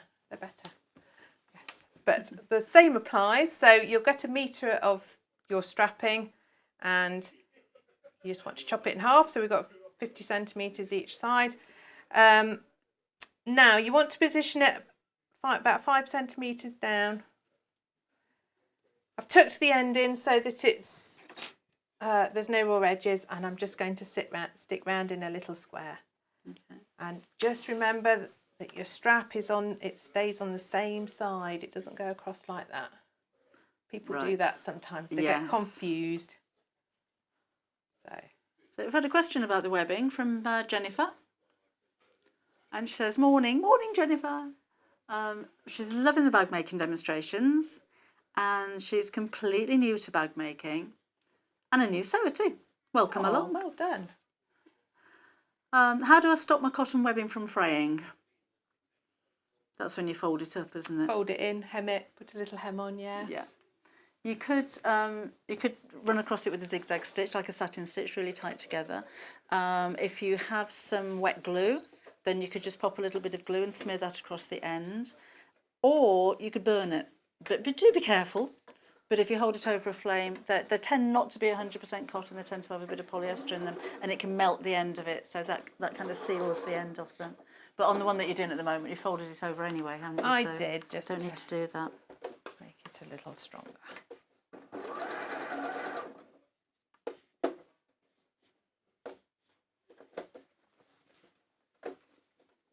And I'm just going round in a little square so that it's on nice and firmly. Because again, you don't want them to come away when you've got all your clobber inside. That's a good word, isn't it? I have a lot of clobber in my bags.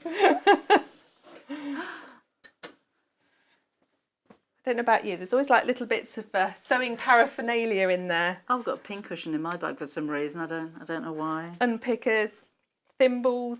Yeah. That kind of thing. Yeah, I did have. I can't remember the last time we went on a plane. I think it was a couple of years ago. I did have several items taken out of my hand luggage. Scissors, pointy tools. Yeah. I usually have both a pair of gloves and sunglasses, so I'm ready for any eventuality. Hannah, producer, was just saying that she was at the Albert Hall. She had a bottle of Terps and a bottle of white spirit taken off her. Hannah, what were you doing at the Albert Hall with Terps and white spirit? Spot of decorating by the sound of it. Oh, she was painting for a degree, and she got all of these things without realising that people were watching. Oh, and she took a staple gun to a club once upon a time. We went to, it was a few years ago, we went to the Tower of London for a visit with the whole family, and my eldest son at the time was a chef. And while we were in London, he'd bought himself a set of sushi knives. Ooh. Yes. They were taken off him. Funny that. Did he get them back? He did get them back. Oh, that's all right. They were very good about it. Yeah. We've had a Japanese theme today, haven't we? We have a bit, haven't we?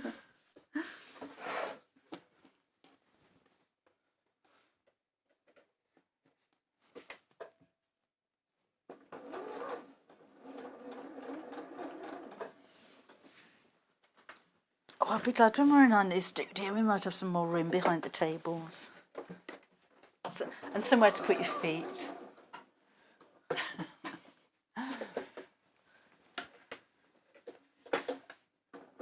And I don't know whether they are smaller, but the desks in the new studio actually look smaller than these. Oh. I know.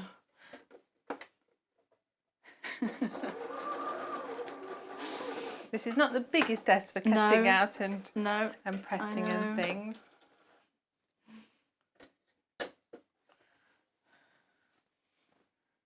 Okay, where have I got to? One left to put.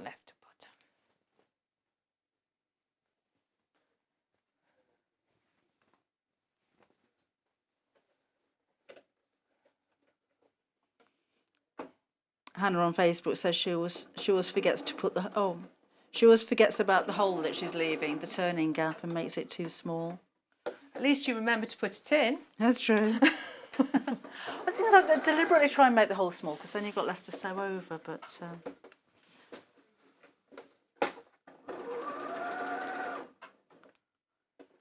had a lot of you watching on Facebook this morning.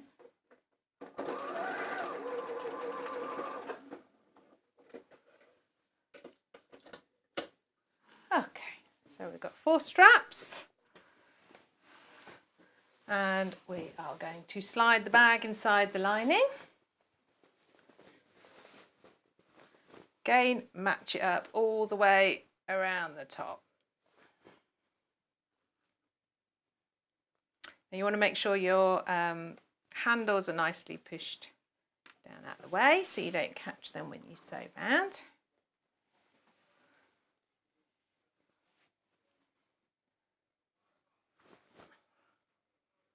You could add a pocket into the lining on this, couldn't you? You could add a pocket. There's always room for a pocket, I reckon. On bags, on dresses, pockets are good.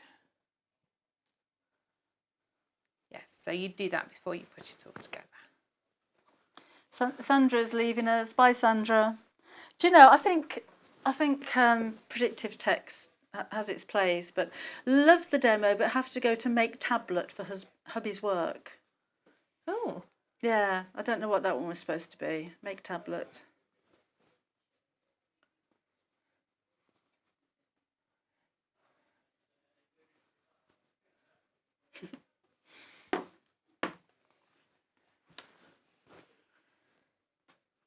So we've got a bit of a kind of a zigzag shape to follow all the way round.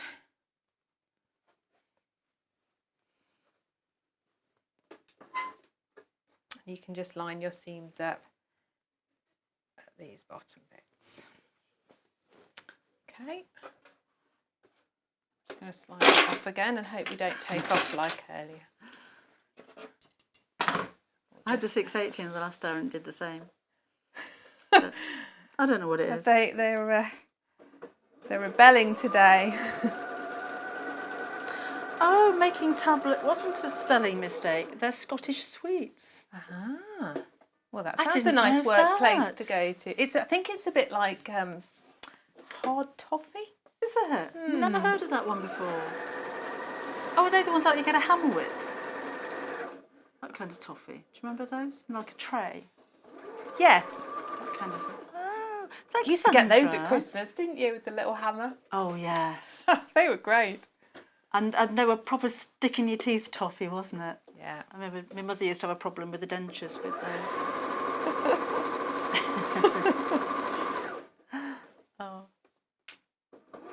Oh. Jennifer is waiting in anticipation to see the new studio. I don't know. We all I don't are, know. aren't we? We're all waiting. I still got a feeling I'm going to turn up at work one day and nobody will be here. Had a look around it on Friday. I don't know where the helipad is, but it wasn't there, and I couldn't see the pool anywhere. And I'm sure they will be building it next door somewhere. No jacuzzis, no massage parlour. It's just a studio, really. Oh. But it's bigger than this one, which is nice. We have areas, we have an infinity scoop and everything. An infinity? We don't need it. Well, they have a scoop-shaped wall, so you can't see distance. And there was I thinking you were going to say an infinity pool. Yeah, we asked for it. I did say I'm not going unless I get one, but it's going to happen. Oh, guess what, Debbie? We've run out of bobbin. Oh, no! Yeah, I've gone miles. Oh, no. Oh, did it sew any of it? Oh, man. You need a 780 plus. I do. I could probably sell you one now. I do. Oh. Right, we'll have another go. Sheila's trying to tidy her bedroom and craft area, but she's loving the demos. There are better things to do than tidy. You know the rules. You know the rules that Boris says. Social distancing from cleaning up. I know it's normally on a Sunday and a Saturday morning as well, actually, but we could have a token Monday rule, I think. Jean hasn't got access to a sewing machine. She wants to make one in different coloured denim. Dawn, you jinxed it. It's entirely your fault, yes. Well, there's nothing to stop you sewing one by hand if you wanted, the patches, is there? That's true. Michael's got a good idea. When my children were old enough, I would deliberately iron their clothes wrong so that they would insist on doing their own washing and ironing and then put their own laundry away. Oh, that's Karen, sorry. That's a good idea. I'm sure my husband does that with the washing up. He's rubbish at washing up. So I'm not allowed to wash up because I'm Really? apparently not good enough at it. Oh, well done. I have no incentive to be any good at it, do I? No, I don't let him do the ironing either. Well, not my ironing. He can do his own. And he's not too good at vacuuming. He'll vacuum what he can see. He's probably watching at home at the moment. So under chairs don't get done. No. Under the TV set. And I've never seen him with a duster. But he does cook. Oh, well, that's good. Yes, I never cook. That sounds like a not too bad division of labour. Yeah, I'm happy with it. Apart from the washing up. Right, we're getting somewhere now. Nearly there. And it's rubbed off on my son. Because he's rubbish at washing it as well.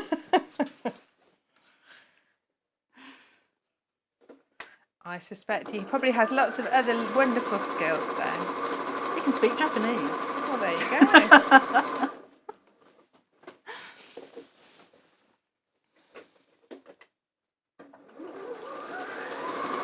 He might know the Japanese word for gift wrapping. I think think it's I something shall like ask him. Furoshiki or something like that. But I do not know Japanese, so I may well be wrong.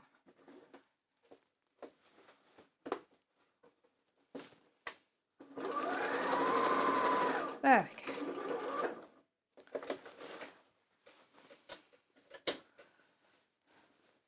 Now, just before we turn it round, just so that they turn round nicely, you just want to snip down the points a little. Okay. Jenny's finishing off a makeup bag organiser. Oh, she's just run out of bobbin thread. but she did remember a turning gap. Caroline's ordered all the flower panels so she can make porthole cushions for my boat windows. Oh, that sounds nice, Caroline in doesn't it? Northwich on her yacht. She's so posh, Caroline.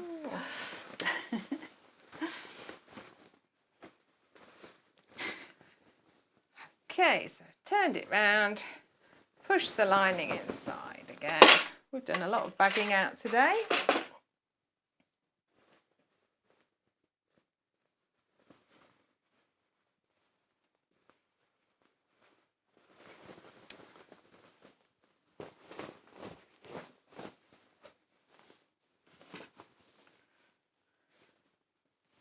Now, I always think with this, you could get a little bit fancy if you wanted to. You could do some, because it is a Japanesey style, you could do some sashiko stitching on it. You could embroider on it. You could add buttons.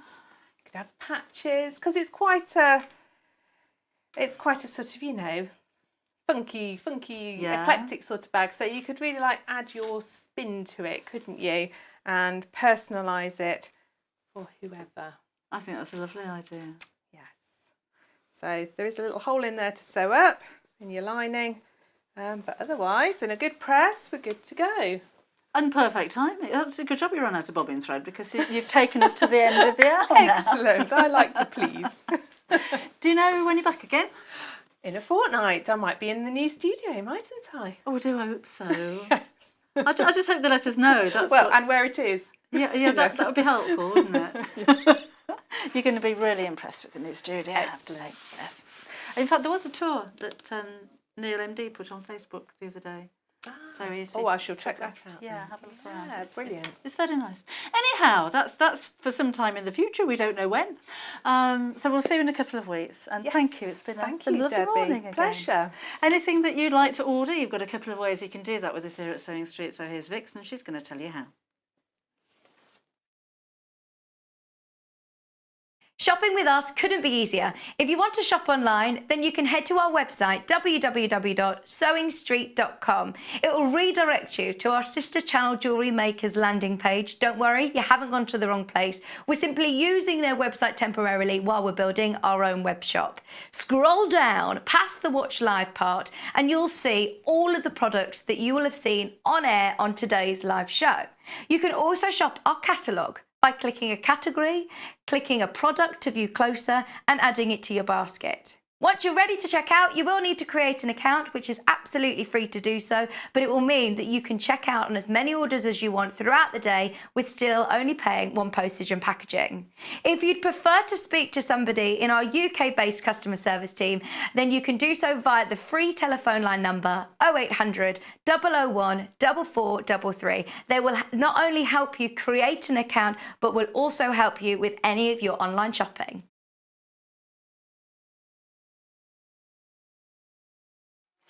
Now the hobo bag, the boho bag is, I don't know, sometimes you have in your mind words that you want to come out of your mouth and it just doesn't happen. And it's happened quite a lot today. The boho beach bag, we have 2 bundles for you in 2 different colours, and we've got the pattern on its own at the moment as well. So this is £12. You've got your full photographic step-by-step instructions, which you're going to need, because if you saw Katharine laying all of the pieces out at the beginning, that's the little bit that you need to get right, to get the stripes going across of the different prints of fabric, and of course to have that really unusual shape laid out before you put them together. So that's your pattern at £12.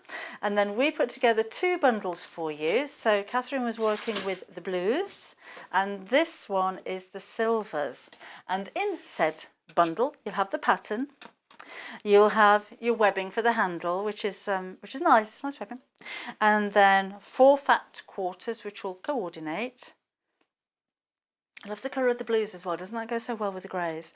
Your silver grey, there's 1 metre of that for the lining, and there's your pattern, and there's your webbing. So that's everything that you're getting for £29.99, and I think that is such good value. Well, you consider the pattern's £12. It's a really good bundle we've put together for you.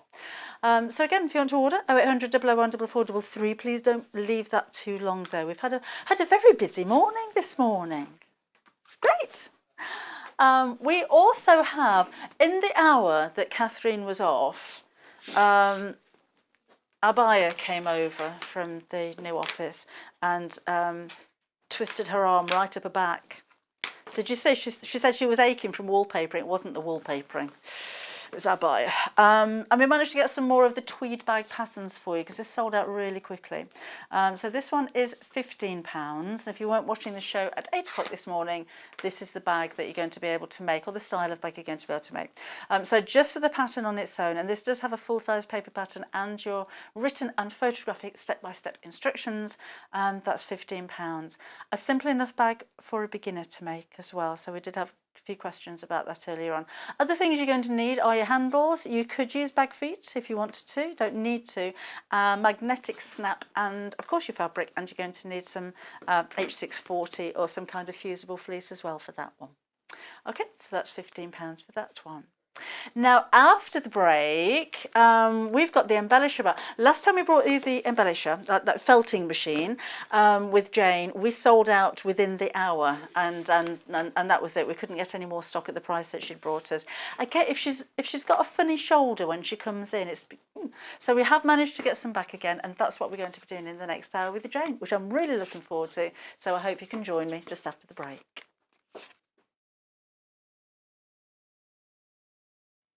Hi, I'm Debbie Shaw from Sewing Street, and these are my 5 top tips for successful sewing. So, number 1, always use a good quality thread. A good quality thread will keep your seams stronger and also help to prevent lint building up inside your sewing machine.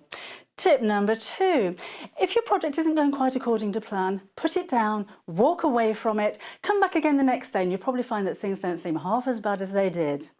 My tip number 3, never throw away your sewing machine manual, always keep it to hand, because you're going to find hints and tips, techniques and troubleshooting in that manual. You'll miss it if you lose it. My tip number 4 is to read your pattern instructions before you even cut out your fabric. Different manufacturers of patterns will give you different instructions, different ways of constructing your garments and different seam allowances. So to have a successful garment, you need to follow the instructions precisely. And then tip number 5 is don't give up. Every professional sewer sewed their first seam. Every professional quilter quilted their first quilt. Every professional quilter sewed their first line of wonky stitches and had to get out the quick and pick. That's no different to you. So I hope you find these useful. If you want more hints and tips, then why not go to Sewing Street on channel 74 on Freeview, on Sky 670, and of course we have a YouTube channel where you can catch up on previous demonstrations. We'll see you soon.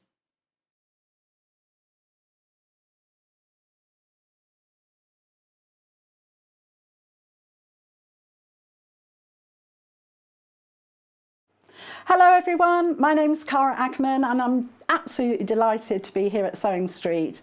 I actually originated from Hertfordshire, then went down to Hampshire and then it ended up in the East Midlands. I've been in the East Midlands for about 40 years now, which seems crazy, but 36 of those I actually worked with DMC Creative World, which was wonderful. I really, really enjoyed that. And then I decided to go freelance, and that's how I got introduced to Sewing Street.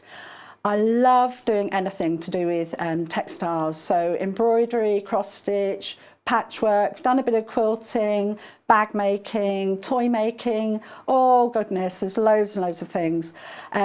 What I love doing is just trying something new, and I think one of the tips is don't be frightened of trying something new.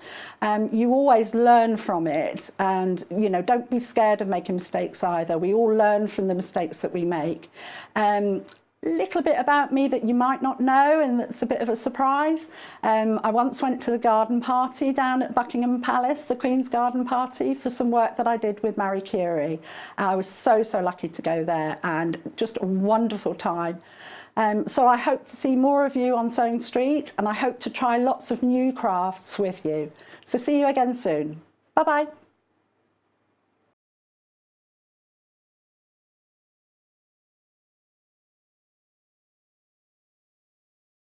Would you like to take part in our weekly competition? If you do, then all you have to do is head to the Sewing Street fan page group on Facebook. Post your picture of your make. Myself, Debbie Shaw, and John Cole Morgan love looking at all of your makes every week. We pick our favourite and announce the winner every Friday live on the show. Happy sewing and good luck.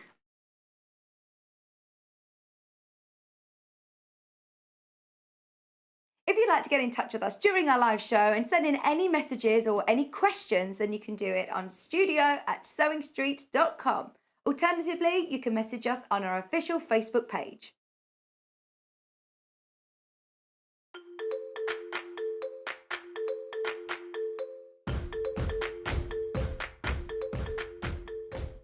Now I got to sewing through various methods. It seems like a perfect storm almost. There's my grandfather's treadle singer sewing machine when I was a little boy.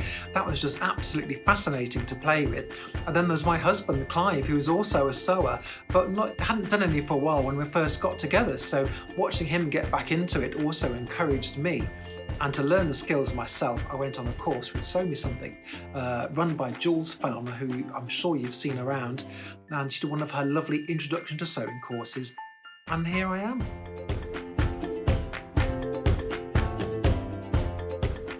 Now, something you may not know about me is that I once appeared on Blue Peter. It was a very long time ago when Anthea Turner was doing the programme, and I used to play in the Warwickshire Youth Orchestra at the time. But to earn my badge, I played the part of the triangle.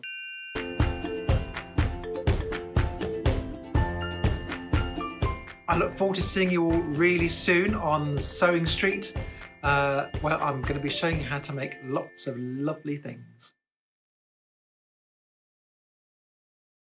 Welcome back again. I'm so excited about this show. This is the Janome embellishing machine. If you haven't seen one before, you're in for such a treat. Let me just show you really quickly the kind of thing that you can be making. Because basically what you're doing is making your own fabric. So you can use them for embellishment and decorations and wall hangings. You could be embellishing things onto cardigans and scarves and Christmas presents. It's so much fun. It's a great way of using up scraps. And last time we brought this to you, we sold out. Completely. But just have a look at this. Now there's lots of, Jane's here, so she'll take you through all the whys and the wherefores. There's lots of things that you can use to actually embellish. So this is like roving yarn. You can mix it with different types of sewing that you already do. So this could be free motion embroidery or hand stitching. But isn't this an amazing work of art? You can make practical things as well. You could make tea cozies and egg cups and things like that. But this is again just using roving yarn, just using little tiny scraps and pieces of wool. And you're going to be creating things that are completely unique, and even you won't be able to create the same thing twice. It's just an amazingly satisfying craft because again you're making something that you're making your own fabric. You're your own fabric designer and creator and manufacturer. It's beautiful, isn't it? So what are you going to make with yours? Have you got your embellisher already? Are you one of the very many people that bought it last time it was here when we sold out? I'm going to bash on about that a lot. The machine comes with a huge extension table. You're going to get spare needles as well, and of course you've got all of your bits and bobs Jane will take you through, and your instructions in there as well. And just to let you know that the first 10 people to place their order, that's a bit more like it, isn't it? £1,000 for an embellishing machine. The first 10 people to place their order are going to get the DVDs as well. So these aren't for everybody. These are going to go really quickly. So again, if you want to get hold of it, I would seriously pick up the phone, go to the website right now and place your order. So 10 people will get these. Everybody else will still have everything else that's included. And actually if you have a look on places like Pinterest and YouTube, you're going to find lots of inspiration there as well. So again, we want to hear from you in the show. What have you been making? Send your pictures. It'd be lovely to hear from you. Now, Sarah did send some pictures in, and Hannah producer says, could you share them on Facebook, Sarah, for everybody to see if that's okay? Because, where's my phone? Here we go. Because Hannah's laptop is playing up and she can't get the pictures up there. So we'd look, every time she tries to load a picture, it says no, computer says no. So she can't actually load them and she can't work out why. So if you can put them on Facebook, that would be ideal. Can I show you my bag? I did mention I hadn't done any embellishing for a while, but I did mention one of my favourite bags. I made a couple of these. That's on YouTube. Just made out of, again, pieces of felt, and I free motion embroidered over it, and these are Angelina fibres which I've trapped in there, and it is one of my favourite things. Nobody else has got a bag quite like mine. In fact, I did make two, but they're not exactly the same because you can't do that when you're felting. Anyway, I know you want to see the demonstrations, and I know a lot of you will never have heard of an embellisher before, so you want to see what you're going to do with it and what you can create with it. And if you've got any questions, maybe if you've got yours already, then come on through either on Facebook or via email and ask those questions. If the question you're asking is, how do I buy mine? Then here's Vix to tell you.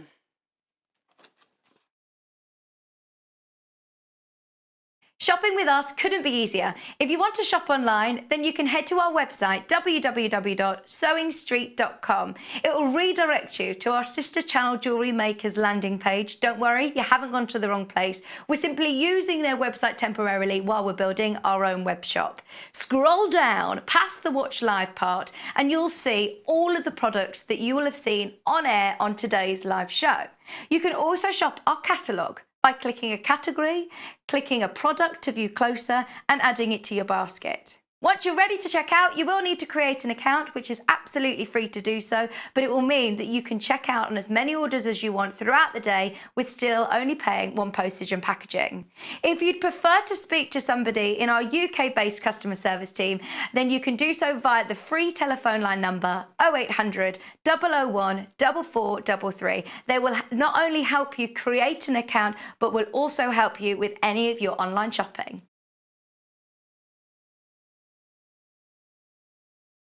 So welcome back again, and welcome back to you as well. Good morning. It's still morning, I think, isn't it? Just about. Yes, yeah. So we've got the machine back at the same price that we had before as well. Are you bruised? Am I what? Bruised? Were we mean to you? No. What it is, I should have been here last week with it, but unfortunately I had to cancel. All right. So I managed to twist a few arms back at head office and go, can I please have the same offer for this week? So it's very, very limited. Okay. So, say the first 10 people will get the DVDs, and then we've got the special needle unit kit with it again as well, which I'll look at in a second, because when the machine comes it has the fixed needles with it. Right. So you've got, I don't know where we're going with that. So the needles are fixed in the units. If you break a needle, then you've got to change the unit. Okay. Whereas the one that comes with the machine that we've managed to get for you, let's take that out. If you can see, it's got the little Allen screws here, so you can actually take a needle out. So, and equally, if you want to work with 2 or 3 needles, then you can. The kit also comes with, the extra foot guard, which you need to alter. It tells you on the back. And we've also got a single needle unit in there as well, which is great for doing really fine work. It's absolutely brilliant for doing it. So that all comes with it. So let's go right back to basics for anybody that hasn't heard of felting, embellishing, or these machines before. What does it actually do? It actually meshes the fibres together. I don't know if we can get up close enough, but you see the needles have got little barbs on them. And it just meshes all the fibres through. I tend to use felt as a background, or tweed, or denim works quite well. And it just meshes all the fibres through and knits them together. Okay, so they're not needles as we know them. There's no, they're not. Eyes. The machine, there's nothing. I'll open it up in a minute. There's no thread. There's no nothing. It just looks like a sewing machine, but basically there's no bobbins. There's no threads. There's no nothing on it. Let me just pop these back in here. So those needles, they're incredibly sharp. They are very sharp, and not just on the point. They're sharp all the way down the shaft. So just be a little bit careful. As anybody who's done hand needle felting and stabbed their fingers will know it does hurt. I'm going to pop these in here. The instructions for changing it are actually on the back of the packet. And please make sure that you change the foot to work with it. Okay. It does say it all there. Right, so let's have a look. So we'll pop that to one side. What you get in with the machine as well, you've got your screwdriver for the Allen keys. You've got your standard screwdriver, a little cleaning brush, and you've got another little plate that you can use on there, which has got, instead of having the little, this one you can see it's got little holes in it. This one's so if you've got any really heavy fabrics, pop this one on. Oh, okay. Because needle flex you will get with a heavy fabric, and you're more likely to break a needle using the other plate than this one, so that's really handy for heavier fabrics. Oh, lovely, okay. Just to pop that on and use it. Let's pop these away. There's also an instructional DVD in the book, so we've got lots of DVDs. Pop these away. Right. Alex has messaged in and said, "Morning, Jane. Good morning. I don't have this machine, but I would like to say that you can't get better customer service than from Janome / Elna. Fabulous. Especially if you get hold of Jane." Oh, wonderful. I do get quite a few emails through from your customer service going, "Can you please just do this or do that?" Well, it's no problem. Right, so your DVDs are there. So the machine itself, the extension table is absolutely massive. Yeah. Which is great, because if you've got a big project, it really supports the work for you. And because the legs fold flat underneath, then it's easy for storage. So I'm going to pop that out of the way now, because we're a little tight for space, and move the machine. So it looks like a normal sewing machine. If we can pop this off, then, and pop that down, and that's what's in there. That's it. Fluff from last time probably. Lots of fluff. And that is quite nice, actually. I suppose you could re-embellish it. You could redo that, couldn't you? Yeah, definitely. Yeah, and stitch into it. So I'll just leave you with the fluff, a bit like emptying the tumble dryer. And again, the different types of fabrics, we've got some samples there. These little ones are actually, the instructions for this is on the Janome website. Oh, is it? So it's just your basic flowers, and then you can build it up for the tea cosy or the little table mat. It always reminds me of barge painting. This on the barges. Yes, I was just thinking that. Lovely, yeah. I've got my samples again that I did last time, so we'll just pop these down here. So it really is just, pop those there, that's new. So this is just, I don't know, what sort of crepe fabric, isn't it? Yeah, it's not a georgette. And all I've done with this, I've just actually embellished all over it. And it gives you such a lovely, almost like an antique effect, distressed. Yeah. And equally, it's quite pleasant on the back. Yes, that's something you mentioned a lot. Turn it over. Yeah. Because you might be quite surprised what you see on the back. Very surprised on the back. So that one I did all over. This one I just did in the spaces around the flowers. So again, you can see on the back where it's meshed through. And it just gives you different effects. Yeah. And it's absolutely fabulous. My what if machine. Yes. I mean, what if I put that under? What's going to happen? And again, this is another lovely one I like. That is just your wool rovings, bright colours, just laid on, embellished across. But I love the back. I like the back on that. The back is so much softer, isn't it? Yeah. It's very, very soft. So say it's just looking at what you can do with it. And it's a brilliant way to make your small samples.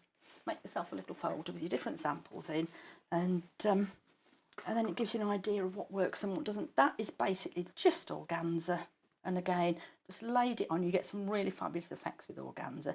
I've just laid it on and embellished over it, pleated as I'm going, all sorts of things. But it does, and again, you can see it's gone on the back. Yeah. So it's just a case of playing with it. I've got some little samples here again. It's fun though, isn't it? Because it's great You never quite know what's going to happen. No, you don't. And it's fabulous if you've got like a tweed or something like that, and you've put that on the felt and embellish it, you get a beautiful soft pattern on the back with the tweed pattern on it. Denim, it looks really nice as well. That one is just a bit of pre-felt, embellished, and then you work from the back. Oh, just through okay. writing, yeah. But just remember you've got to mirror image. Yes. I nearly had a back to front Y when I did that. Shouldn't be doing that. So that's great. And again, it's little bits like these. These are literally where I've just embellished some scraps, cut them out, and then embellish them back onto another piece of felt. And the same with this one you can do as well. So it is definitely a what if. What if I just do this with it? This one is just wool tops.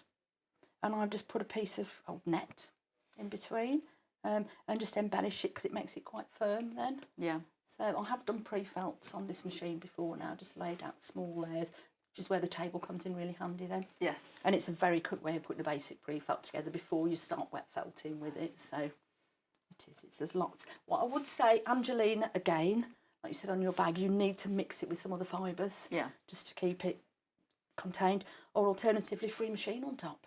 Yes. It's one of those. It's great if you're going to do a lot with it. I would sort of do the basic and then just get free machining on top and have a little play with it and do those. Right, shall we chop some up and have a little embellish? Yes. I think we'll go for these. Come on, let us know what you think. Have you had a go? Have you got your? I mean, a lot of you are ordering this morning actually, and an awful lot of you ordered last time around. So let us know how you got on. We had to get some more stock in last time. Yes. Quickly. So again, I'm just going to cut those up. And again, I would keep those pieces and re-put them in something else. Yeah. Yeah. Oh, you'll never throw anything away again? No. Well, I tend not to throw a lot away anyway. But even scraps of, you know, if you're a knitter, if it's with yarn wools and everything like that. Yes, unfortunately, I haven't got any heavy yarns at the moment. But the big slobby yarns are great for this. Yes. And again, you can embellish it onto water soluble and make yourself a scarf. Of course, yes. And things like that. So there's just so many different things. I say, just experiment with it. This is just plain black felt. And all I'm going to do, what I would say, you've got a safety guard here. Please make sure that's down when you're sewing. Right. You can also alter the little foot here, the different height on that. So if you've got a really heavy fabric, you might want to lift it up a little bit. Okay. And okay, so we just can go, pop that in, foot's down. I'm going to wind that in. Let's have a little look here. And you are literally, it's like free machining. So you have to keep it moving, otherwise you'll have a hole. Yeah, you've got to keep it moving. And you can just quite easily go over everything. Just stop now. And again, when you stop, make sure the needles are right up. Don't try and pull it out. And you can see where it's just started to catch that on the back and poke it, and poke the different colours through. So at this point, could you take it off if you think, oh no, I made a mistake with that one? Could you pull it off? Yeah, if you change your mind, if you've got wiggle time, as we call it, I suppose, yeah, you can. You could pull it off if you wanted to, just about, but you would get some distortion on the back fabric, which sometimes is quite nice. So, but it is just a case of adding bits and pieces and seeing where you go with it. And Kath's messaged in. Hi, Kath. She says... Oh, she's just found us all on Facebook. Oh, hello. Just found us all on Facebook. We're here. And she says, so far... She's been... Say that again, Hannah. Sorry, what did she say? Oh, so far she's done nothing this morning. And that's Saturday, Sunday and today she's done nothing. You know, what you're doing, Kath, is it's like studying from home. So look at this as like an open university course on felting, and over the weekend on sewing. So what you're doing is improving your mind. And I'm just making this up as I go along. Yeah. I'm just trying to make excuses for you not working, really. Just have instead of a duvet day, have a sewing day. Just sit there. It's a good idea. Good idea. Do that. So you can just keep working on these. As you like, and it will mesh it all through. Okay, so we can take those out. I have a little bag here with lots of bits and pieces in, and again with the net, what I would tend to do with this, you can see it's got some little holes in. I've used it several times. Just get some wool roving. Oops, throwing it on the floor, and you could see how much stuff we've got stashed under here. And again, it's just tease little pieces out. I mean, these are getting a little bit knotty now. These have been around for a while, and you can just pop the pieces on. And again, they're very easy to get hold of. I don't know if do you sell them on here? I don't think we've got any at the moment, but we should really look into that. I mean, for the needle felting as well, isn't it? A lot of people do the needle felting. Yes. So it's literally just popping a few different bits of colours on. And what I would do now, just to keep these together while I start, is just pop, this is a bit of a tool, but you could use an old net curtain or anything. It's just pop it over the top and it holds everything in place then, otherwise it can move around. Pop this on, and again, off we go. So because that's like a nylon net, that's not going to mesh, It won't mesh on this, no. I literally just hold it on, just to try and get everything slightly held, and then I'll just take it off. So it's just started to mesh everything into place for me. So when I put it back on now, it's not going to push everything out. Yeah. So we just keep going with it.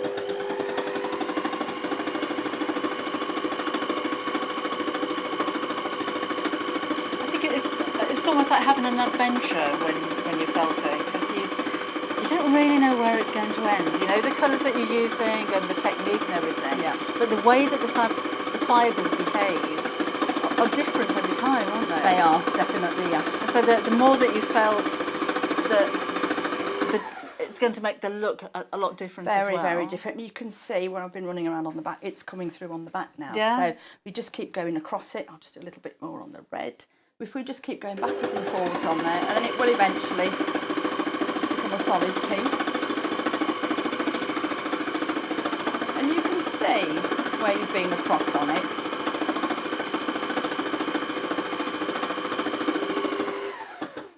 And again, so it's coming through a little bit more on the back now. So you just keep working on it as much as you want. Yeah. But it's little things like the wall hanging there. It's got hand embroidery on it. They've used scrim on it. You could put beads on it. I would still think I might have to keep that. So who made this? Do you know? Oh gosh, I'll get the name for you if you want. Yeah, I it's think, one of our samples. It's absolutely fabulous, isn't it? It deserves credit. It certainly does. I've seen a lot of samples of small pieces of things that have been embellished, but nothing like this before. It's really fabulous, stunning, isn't it? Yeah, it is great. But see, you can use all your bits of like normal felts, fabrics, scrim. You can use silk bits and pieces on it, everything, and then go in and hand embellish or free machine on it. You'll get hooked on it, seriously. The first time I'd even heard of an embellishing machine, it was yours actually on another shopping channel with my fanway. Yeah. And I bought one. Yeah. Straight. I'd never seen anything like it before. I had a quick go and I thought, I just love this. It's because it is textile and it is fabric and it's not necessarily sewing, but it's just another... It's just another aspect, isn't it? It's another string to bow, as people say. So, but you can make your base fabrics with this, and then bags, cushions, scarves, everything like that. And then you can just work with it as a piece of fabric when you've made it. So, and for pre-felts as well, you could do pieces of pre-felt and then start wet felting it. So it's just, it's very... But even I've embellished scarves that that I already had. Yeah. I had a tweed skirt and I put flowers all around the bottom of it. That was really lovely. But belts and bag straps and there's so much you can do. And the fleece scarves you can get are so lovely to work with. They're so quick and easy to work with. So they do. And we can do working with organza as well. There's all different little bits and pieces. You can get some really nice textures with the organzas. Make sure that it's not a metallic organza though. Some of the two-tone organzas have got metallic in, and that doesn't really work very well. Okay. And again, with metallics in knitting yarns and things, just if you're not sure, it's the same as on something, just wind it through and you'll feel it as it goes in. Right. So with metallics, because it won't mesh, it won't do anything. So yes. Put this on, let's have a little go here. Make sure I've got the right foot pedal. Again, you can see, just pulling it round.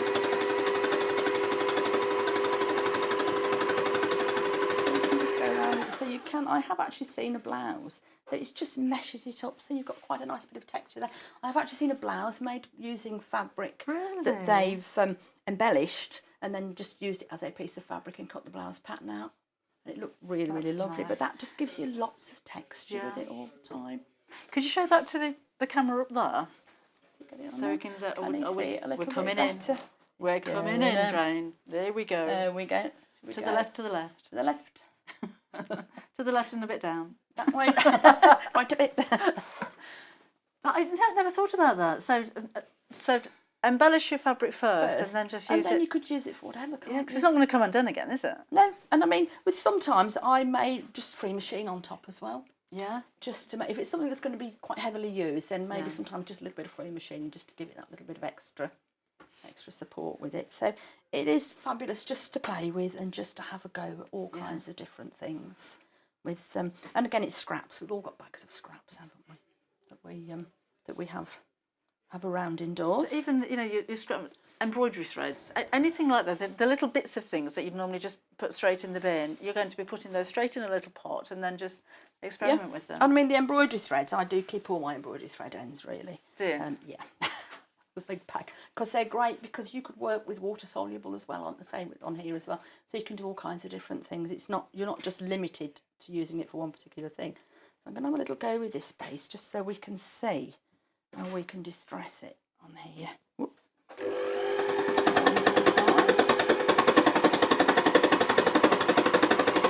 Oh, you can see that just shrivelling up before your eyes. It's pulling it in. That's the thing to remember when you're doing something like this. It is going to shrink the fabric in for you.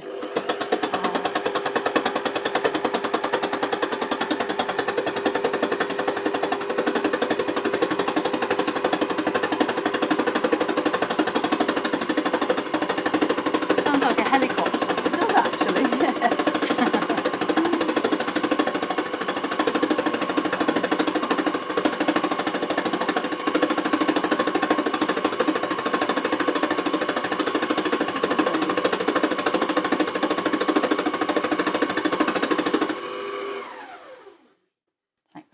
And you can see how much it's shrunk in, but the more, that's not too distressed. If I pop that down there again, that's not as distressed as the other piece. No, you can still see the print on it. You can still see the print, but the more that you work into it, then the more it will get distressed. Yeah. So you can sort of stop when you want to with it. You can think, well, that's enough, and that's fine, and that's quite nice. It's got little pieces that aren't covered yet. I like that. Yeah. I like that effect. Margaret's got her embellisher and she said, Debbie, I've got one and I've just bought some wadding and I'm going to felt all my scraps to it to make a quilt. Fabulous. Great demo, she says. Thank you. That's nice and warm for the winter. Alison Marion's got some boiled wool to make a waterfall jacket pattern with some accent boiled wool felted around the edge. That's going to look absolutely stunning, isn't it? Want to see the pictures? Can we yes, we did definitely need pictures of them. So it's just using it and using your scraps up and just working through everything and just sampling it. The DVDs, I have watched them and they're great. They give you some really good ideas for bits and pieces to do. And the second one takes you on to the next level as well. So you do landscapes and bits and pieces like that. I've seen some fabulous embellished pictures over the years from various people. I'm not particularly artistic like that, so I'd rather do bits and then cut them up and just do it that way. Yeah. But there's just lots and lots of different ways you can do it, and it's such a good deal at the moment with that. I didn't think I'd be able to get it again. Well, we did say, didn't we? We weren't supposed to have it again, but say I was going to do a show last week, and then I couldn't for various reasons. And oh, go on, let me please see if we've got some more DVDs. So they found another 10. So that's really, really nice. But we do have only a limited amount, remember, with the free DVDs. Everybody else still gets the rest of the freebies. You can see you've got £114 worth of accessories. It's just that when these have gone, you won't get to the DVDs. Gone, that's it. We're very, very limited on the stock that we've got. So that's really good. And again, the needle unit, that's well worth it because it gives you that option to work with 5 needles, go down to 4, 3, 2, 1. You've got the single unit there as well. And again, with the accessories with the other needle plate. So if you've got your heavy fabrics, you can just pop this on, pop that way. And then you can see you've just got the single hole there. So if you get a little bit of needle flex on the heavier fabrics, you're not going to break needles, hopefully. I don't break a needle for a long time, then I'll break 3 straight after the other. It's just one of those things, isn't it? I think it's the same with the sewing machine. Do you have a warranty with this one? Got your 2-year warranty still. Lovely. Yep. So that's the and they'll be sent out directly from you. They come directly from us. Yeah, the DVDs may well, and the table definitely comes in a separate box. Oh, okay. And the DVDs may well. I'm not sure if they package them in there together somehow when they do those, but I haven't been up to the warehouse for ages. It's a little empty at the moment up there, I'm afraid. So tell us a little bit about Janome. You know, anybody that hasn't heard of them? Janome, well, in the UK, it's actually our 100th birthday next year. Is it? Worldwide, yes. We're going to have to do something special for that. We certainly will. Not my 100th birthday, I hasten to add. I just feel like it sometimes. The 100th birthday. It used to be in the UK, many years ago, it used to be New Home. Yes. And then it turned into Janome. And again, Elna's been with Janome since 2004. We started making the Elna machines. So it's the same company, basically, isn't it? Janome Elna is a standalone company still, but we Right. just manufacture their machines. Okay. Because they're always slightly different, the Elna machines. They've always got little extra bits and pieces. Oh, okay. So, yeah, there's always little different bits with them. So, yeah. But say Janome, we've been around for a very long time, very reputable company. And they're just a good, solid machine. So, and you know, if you have a shopper, I haven't recently, so I might be wrong, but certainly when I did buy mine, there were only 2 brands of embellishing machine. It wasn't So something. I think we're about the only ones now. The that only do one them. left, yeah. So this isn't something that you can go to any sewing machine manufacturer and see what No. theirs are like, because they just There don't aren't do any. them. No, they aren't. It's a very specific machine. They're great fun, and children like them as well. Yeah. They do a lot of youth work. And the kids absolutely love these because they can do like bookmarks and things like that, and they like an instant project. Yes. And it's finished, it's done. And with the guards and everything, they can't get their fingers underneath. Yeah. So it's really good for anything like that in the classroom. Could I have one more quick demonstration? Because You we've got the 780 Plus in the show for you as well, so we're not embellishing for the whole hour. So what are we going to do? What should we do? I'll pop a little piece of this on, I think. All right. And just have a little go with it. Is that a felt again, or is that This is a pre-felt, so Oh, it's okay. just like a wool pre-felt. Oh, right, yeah. So something that you can pop it onto here. It's something that you can work with as well. I think you tend to only be able to get that in some pretty basic colours, but it's quite handy. I love your have a go idea. Yeah, just go. Will it work? I don't know. We'll have a go. Let's try it. We'll see what happens. Got a bit of ribbon. Oh, I'm not sure if ribbon's going to work. Have a go. Yeah. And the way that you can just throw different elements into it as well. It's like You can. It's like having a mixing bowl and just chucking thread in there.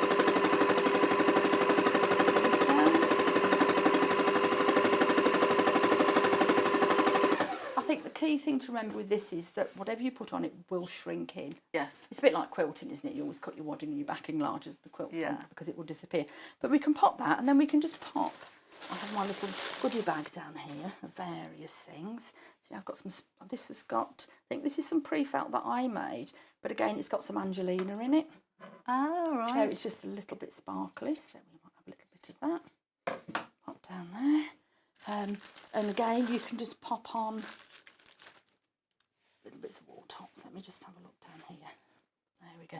So again, it's just taking out a few fibres and just pop them on to build things up. And pop a little bit on here. And you can be very precise. You know, if you're making flowers and you want to do little stamens, put the single needle in. Put the single there. needle in and just work with that single needle, and it Yeah. does make a massive difference. I'm just going to cut a little slither of this off. So say with the Angelina fibres and things, I love them, but you do have to mix them in with something else to get them to hold. Yeah. Go a little look and see what happens. Here, pop that across here.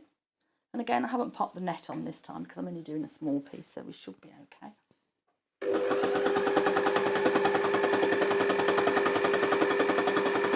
If you've seen any of the demonstrations that we've had with hand needle felting before, but your wrists aren't up to it, this is the much quicker way of doing it.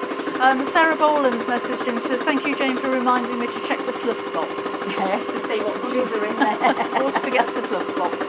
Reuse the contents of your fluff box there. You could use dog hairs or cat hairs. Yeah. Pet hairs. Yeah. Your own hair. I have been asked before now if you can use the fluff from the tumble dryer. I don't know why, but it's always grey. I was going to say it's always a bit of an odd colour, isn't it? Yeah, so you can, but would you want to? No, I don't think I would. So it's just going through on the back.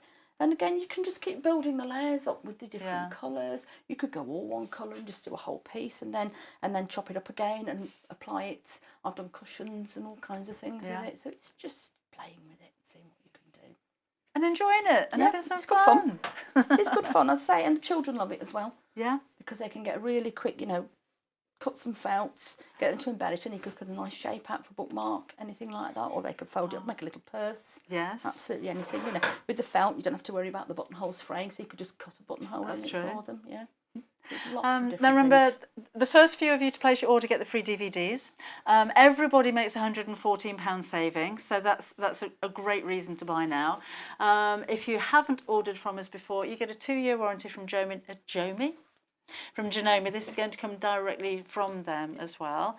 The extension table, accessories, everything included in your £359. Last time we brought this to you, we sold out completely. In fact, we restocked in the show, didn't we? We did. I had to nip out because I was doing another show, so I had to nip out and phone the office and go, please, we need more. But that doesn't mean that we can keep doing that.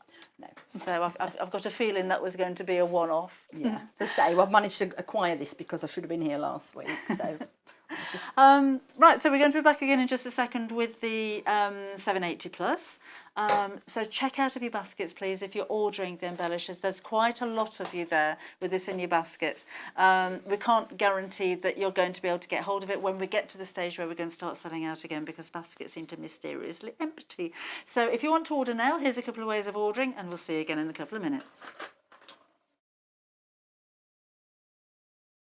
Shopping with us couldn't be easier. If you want to shop online, then you can head to our website, www.sewingstreet.com. It will redirect you to our sister channel Jewellery Makers landing page. Don't worry, you haven't gone to the wrong place. We're simply using their website temporarily while we're building our own web shop. Scroll down past the Watch Live part and you'll see all of the products that you will have seen on air on today's live show. You can also shop our catalogue by clicking a category, clicking a product to view closer and adding it to your basket. Once you're ready to check out, you will need to create an account, which is absolutely free to do so, but it will mean that you can check out on as many orders as you want throughout the day with still only paying one postage and packaging. If you'd prefer to speak to somebody in our UK-based customer service team, then you can do so via the free telephone line number 0800 001 4433. They will not only help you create an account, but will also help you with any of your online shopping.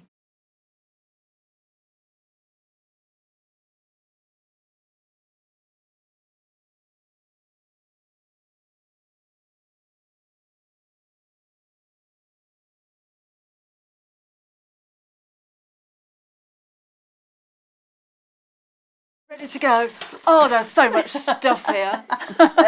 Just going, we forgot this, we haven't got this. If you only knew. So that machine goes off and this machine comes on and then just, have you got the table? Have you got this? All of this stuff that it comes with. Oh, I know. Loads and loads of stuff. So we've got here now the lovely 780 plus. Elna 780 plus. So give us a quick overview. What is it? Of us. Let me switch us on. Let me do that. It's a top end machine. We've got things in here, as you can see, we've got the automatic foot lift. We've got a fabulous light here, which really, the lighting on these is second to none. And I tend to, when I'm using one, I just tilt the light up and it sort of bounces off the white, so you get a really good visibility. Yeah. Sometimes you forget that. We've also got in here, we've got all the stitches, the alphabets. It's a 9mm stitch width machine as well, so you get a nice wide stitch on it. It comes with the extension table. The legs are here. You get the legs. Easy. Which is a lovely big size extension table. We've also got the knee lift, which for those of us, I think we've all seen before, it pops in the front here, the knee lift. And as you press the knee lift, it will automatically lift the foot for you. Right. We have got an auto foot lift on this. But also with this, you have a variable zigzag on the I said little t-shirts, but the sewing application, which you would work with the knee lift, so you can vary the zigzag with your knee lift when you're free machine sewing. I've seen people who do pictures and bits and pieces like that. It's fabulous. That's your knee lift. Extra large foot pedal. When it arrives, the power cord is tucked in the back. I've had so many people go, it's lovely, but you forgot to put the power cord in, so it's in the back. You also, with this, there's a metal plate, which is probably still in the box, and there's a little piece here, which you pop it on the metal plate, and the little foot pedal will go on the side, and it plugs in on the side of the machine, and it's an automatic foot it cuts for you, like an industrial, if you want to, so there's that option as well. Let me put that there. Can I add that to my table collection on the floor so we can move? You also get a fabulous box, a little box here to keep all your feet and accessories in. I'm going to open that so they're all in. You've got everything that you need in here. You've also got extra stitch plates. You've got an HD plate and a straight stitch plate. The machine is very clever as well. It knows when you've changed the stitch plates, so it won't let you do anything that you shouldn't. Buttonhole foot with the stabiliser plate. This little gadget, a lot of people go to me, what's that for? Button shanks. If you want a shank on your button, you just pop it underneath the button and the button will sit on there, because you do have a button sewing on feature on these as well. It's standard Elna, do you know me bobbins, one size fits all basically. You've got all your little spool caps, everything in here. All the feet that you could possibly need. So you've got, I didn't check this properly before I came in. That could have been a bit lethal. So you've got your little... The HP 2 foot is a fabulous. It's like a little walking foot. It's quite narrow. And I use it for bags and heavy work and things like that because you can really get into little tight corners with it. Right. But it goes with that particular plate there. Okay. The HP plate. So that goes with that. So it's only got the single hole. And again, it's great for doing curtains and things because you can just run a great big long seam down.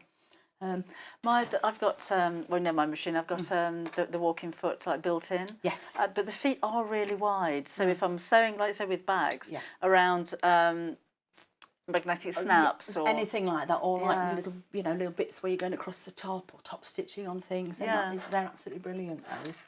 I'm trying to think. We should actually have some more feet somewhere. Have a look in here. Oh, here we go. There we are. It's better.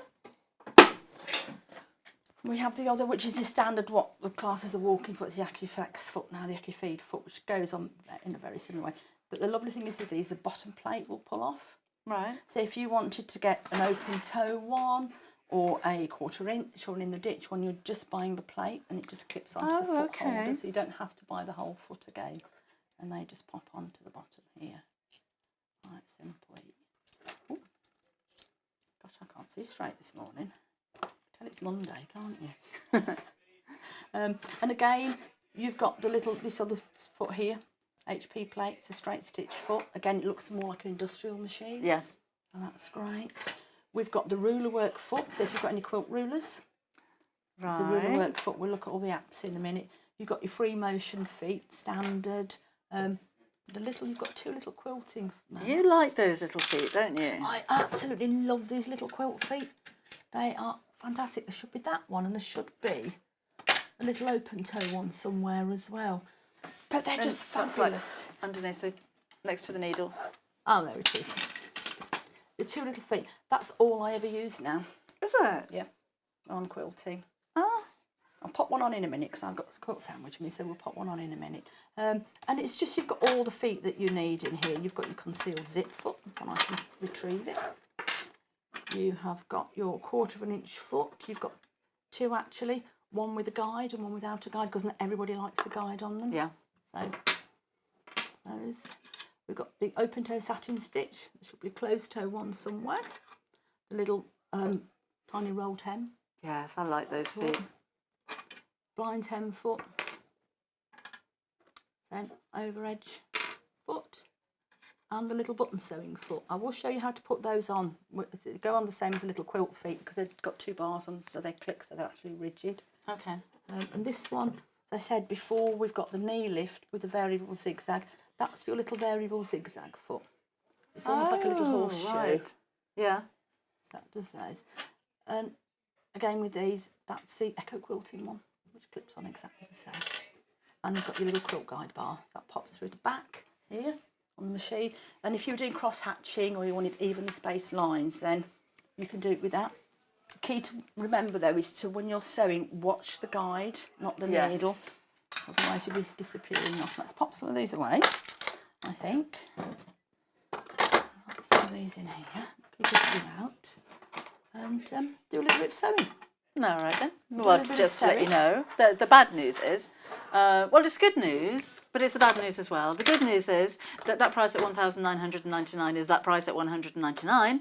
But the bad news is that when the stock's gone, the price is going to go up. Yeah, and the stock is going quite quickly on these as well. Yeah, it is a nice machine. Yeah, we've held the prices as long as we can for you. But well, we're not sure where we're going with that one. We're still in negotiations, but we have seen the machine for £2,699. Yeah. So yeah, so we'll do what we can. So I'm going to pop those there. We'll keep these to one side. Pop all these away again.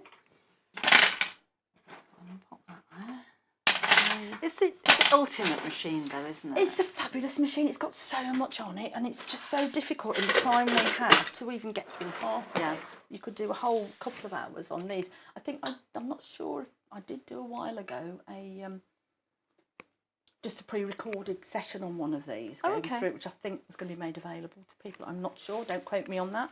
But I know we did do, and I was in here for about an hour and a half going through it. Let's just pop that back in there so I don't lose it.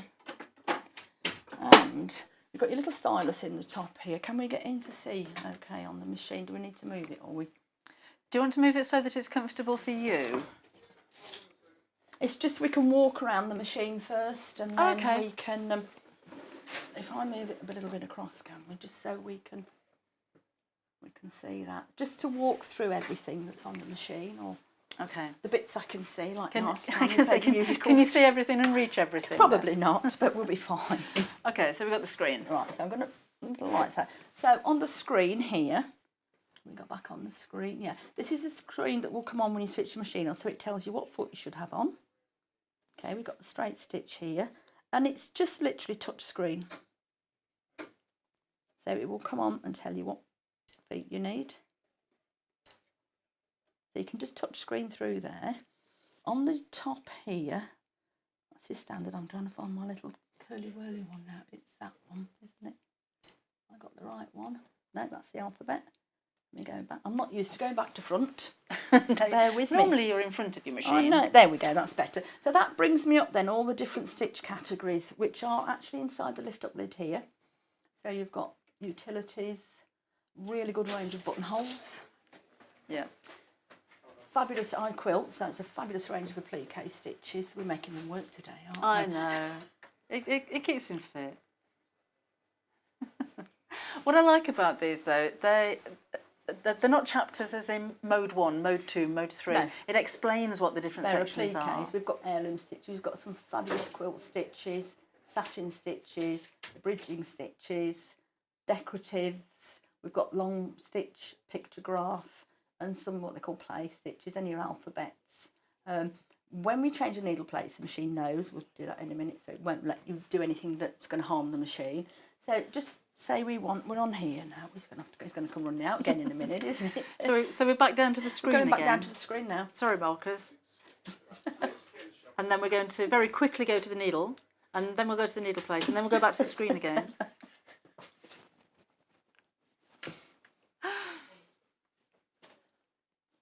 There you go. Right, so we're on here. So we've got all the different categories on here. So, I want decorative. I just touched that. And that brings me up with the decorative stitches. It's telling me on the top here that I've got 8 pages of decorative stitches. Wrong way. Wow. On here. So there are 8 pages of decorative stitches. And to scroll through, I'm just going to scroll through. And it always defaults to the first stitch. It's going to go through for me. If we want to put a stitch sequence together, it's so easy on this machine. We literally just touch the little hearts here. And then we just touch the stitches. And that will put our stitch sequence together. And can you put the alphabet in there as well? You can go back and put the alphabet in if you want. You can, on this one, if you touch the bottom of the screen, it will also bring you up with the preview. Oh, so that's it will show you what it's going to look like. And again, if you've put some lettering in, it's always nice to check. We've all spelt things wrong and got halfway So it doesn't have a spell check on it? No, unfortunately not. So you can think, right, that's fine. I quite like that. So I'm going to pop that on. And then we can just stitch it out. What it will do when you put the stitches together like this, it will continually sew that as a new sequence. If you only want to sew it once, just pop a lock stitch on here. And that puts a lock stitch on the bottom for you. So it's only going to sew it once for me. Now he's going to tell me off because he's going to have to move again. So again, you've got the auto foot lift. You can pop it down to start if you want. Could you just put the light away at the top? Because it's lovely. It's just so bright. It's actually still so bright, isn't it? It's still quite bright, yeah. So again, we can just stop start. You've got obviously the foot pedal, but we've got the stop start. Take it down about halfway. And the auto. I think with the automatic foot lift, you get very used to it quickly. I know I do at home. And if I use one without it now, I'm almost waiting for the machine. I just said when I've used it here, I automatically go to lift it up. Yeah. But then by the time I get home, I'm waiting for my machine to do it. Yeah, I know, it doesn't do it. So we've got the scissors. You can put the scissor buttons there. So again, it's auto lifted. So you can see there, we're still underneath here. What do we need to move? Put that. So that's our little sequence put together. The stitches. And it's perfect, isn't it? Yeah. It almost looks like a drawing, like you've outlined it with a pen. They are. They're great. You can actually set the machine so that the scissors, back on my screen. No, we need to go on this one. I think I'll go through those separately, otherwise it's just jumping about too much. So it's just, you know, with the screen, if you want to save that, you can save it onto the sewing machine, onto a USB stick. We've got a USB port here. Because you do get some software with this called Stitch Composer, so you can create your own stitches with it, which is quite nice because it's a 9mm stitch width. You get extra space with it. So if we don't want that anymore, we just literally touch the little hearts again, and it's gone. So we can just work through everything, and again we can just scroll through. We can go back and go into a different category. If we want to, so say we want to go into here, and again just select your stitches. It's so quick and easy to work your way around on this. The other things on here that I very seldom get time to do, we've got the auto lock on here, so that will lock the machine out, so the only thing that will work is the foot lift. Okay. Which is great if you've got children or even pets around, so they can't actually do anything. Nothing's going to happen if they accidentally touch it or just decide they want to go and play with it. I have had with my machine before now, because I tend to just leave the foot down all the time. And I've been in a completely different room and I've heard it going. It's because the dog sat on the foot pedal. Yes. Yeah. So lock it out. It's quite spooky when your sewing machine starts sewing and you're not there, but yes, the dog. Yeah, just lock it all out. And again on here... Jane, we've only got a couple of minutes. Oh, no. So, I know. So we've got settings, so we can go in and you can set the machine to inches, millimetres. You can set it so the foot doesn't lift if you don't want it to. You don't always want it to. You can... We've got favourite stitch settings on these, so you can override the factory default. So applique, that works brilliantly for. So you can override the factory default. So if you're doing a project, you can put your settings in. That's a good idea. And it will idea. automatically go back to that. So it's making it a personal experience for you, isn't it? It is, yeah. And it's little things. There's so many different features. Like I like the resume button. I always have that on because we've all done it. You've altered your machine to whatever you're doing. You switch it off and walk away and thinking, oh no, lost everything. I've lost everything. Whereas as long as you've sewn with the settings, if you switch it back on, it will take you straight back to where you were. So it's great. There's just so many features. We could do a whole hour and a half, 2 hours on this quite easily. We could do a whole morning, I think, on this just one. going through all the different bits and pieces. But there's just so much on it. It's such a fabulous machine to use. It really is. Well, it's the top of the range, certainly the top of the range machine that we have here, and I can't think of any way of improving this. So I'm thinking maybe in 12 months' time I might want the latest, greatest. You can't really fit any more features on the machine, can you? No, it's got. I think the things that do for me is the throat space here. Yeah. The table. I quilt, so it's got some fabulous quilting stitches and applique on it. It's just the lighting on it. It's just so many different features. It is. And the free machine quilting, which we haven't actually had time to do again. We haven't, and we're out of time now. Do we have days for coming back? Do you know? Not as yet, but I'm sure we can arrange something. Oh no, the machine will go up. We have stock now, but when we get the new stock in, when this sells out, it'll go up to £2,600. So it is a good time to order while we've got such a great deal for you. Still got your 2-year warranty and everything, Still got 2-year warranty with it, yeah. So you've got your peace of mind. I know it's a lot of money to spend, and we wouldn't ever say, there you go, you got the machine, off you go, away with you. There's support from Elna as well, I mean, from there, or say I've had ladies, I mean, I've done quite a few actually video calls recently because of the situation, not being able to get out and about with different customers. And it's usually something quite basic. Yeah. That we've all done it, and you're thinking, I'm doing something wrong, but I don't know what. So it's usually, so I'm always happy to help anybody out. I get lots of queries. Well, that's really important. It's nice. It's peace of mind, isn't it? And knowing that you're buying a quality machine with the support and the help and a great price as well.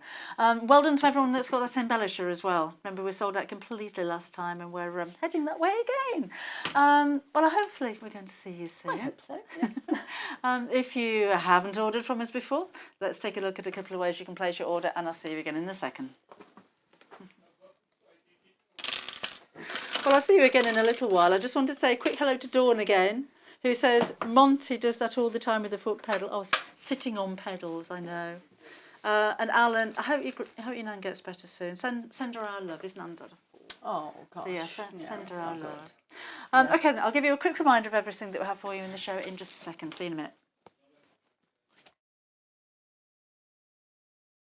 Shopping with us couldn't be easier. If you want to shop online, then you can head to our website, www.sewingstreet.com. It will redirect you to our sister channel Jewellery Makers landing page. Don't worry, you haven't gone to the wrong place. We're simply using their website temporarily while we're building our own web shop. Scroll down past the Watch Live part and you'll see all of the products that you will have seen on air on today's live show.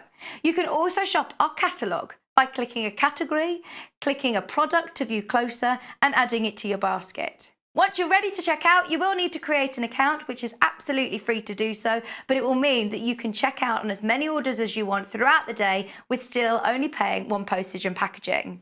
If you'd prefer to speak to somebody in our UK-based customer service team, then you can do so via the free telephone line number 0800 001 4433. They will not only help you create an account, but will also help you with any of your online shopping.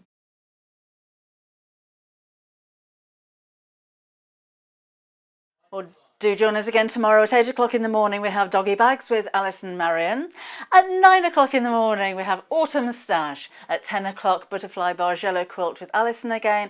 And at 11, it's Adjust-A-Form and Dressmaking Tools, and a repeat of this morning's 8 o'clock show with the Tweed Bag with Katharine Wright at 12 o'clock tomorrow.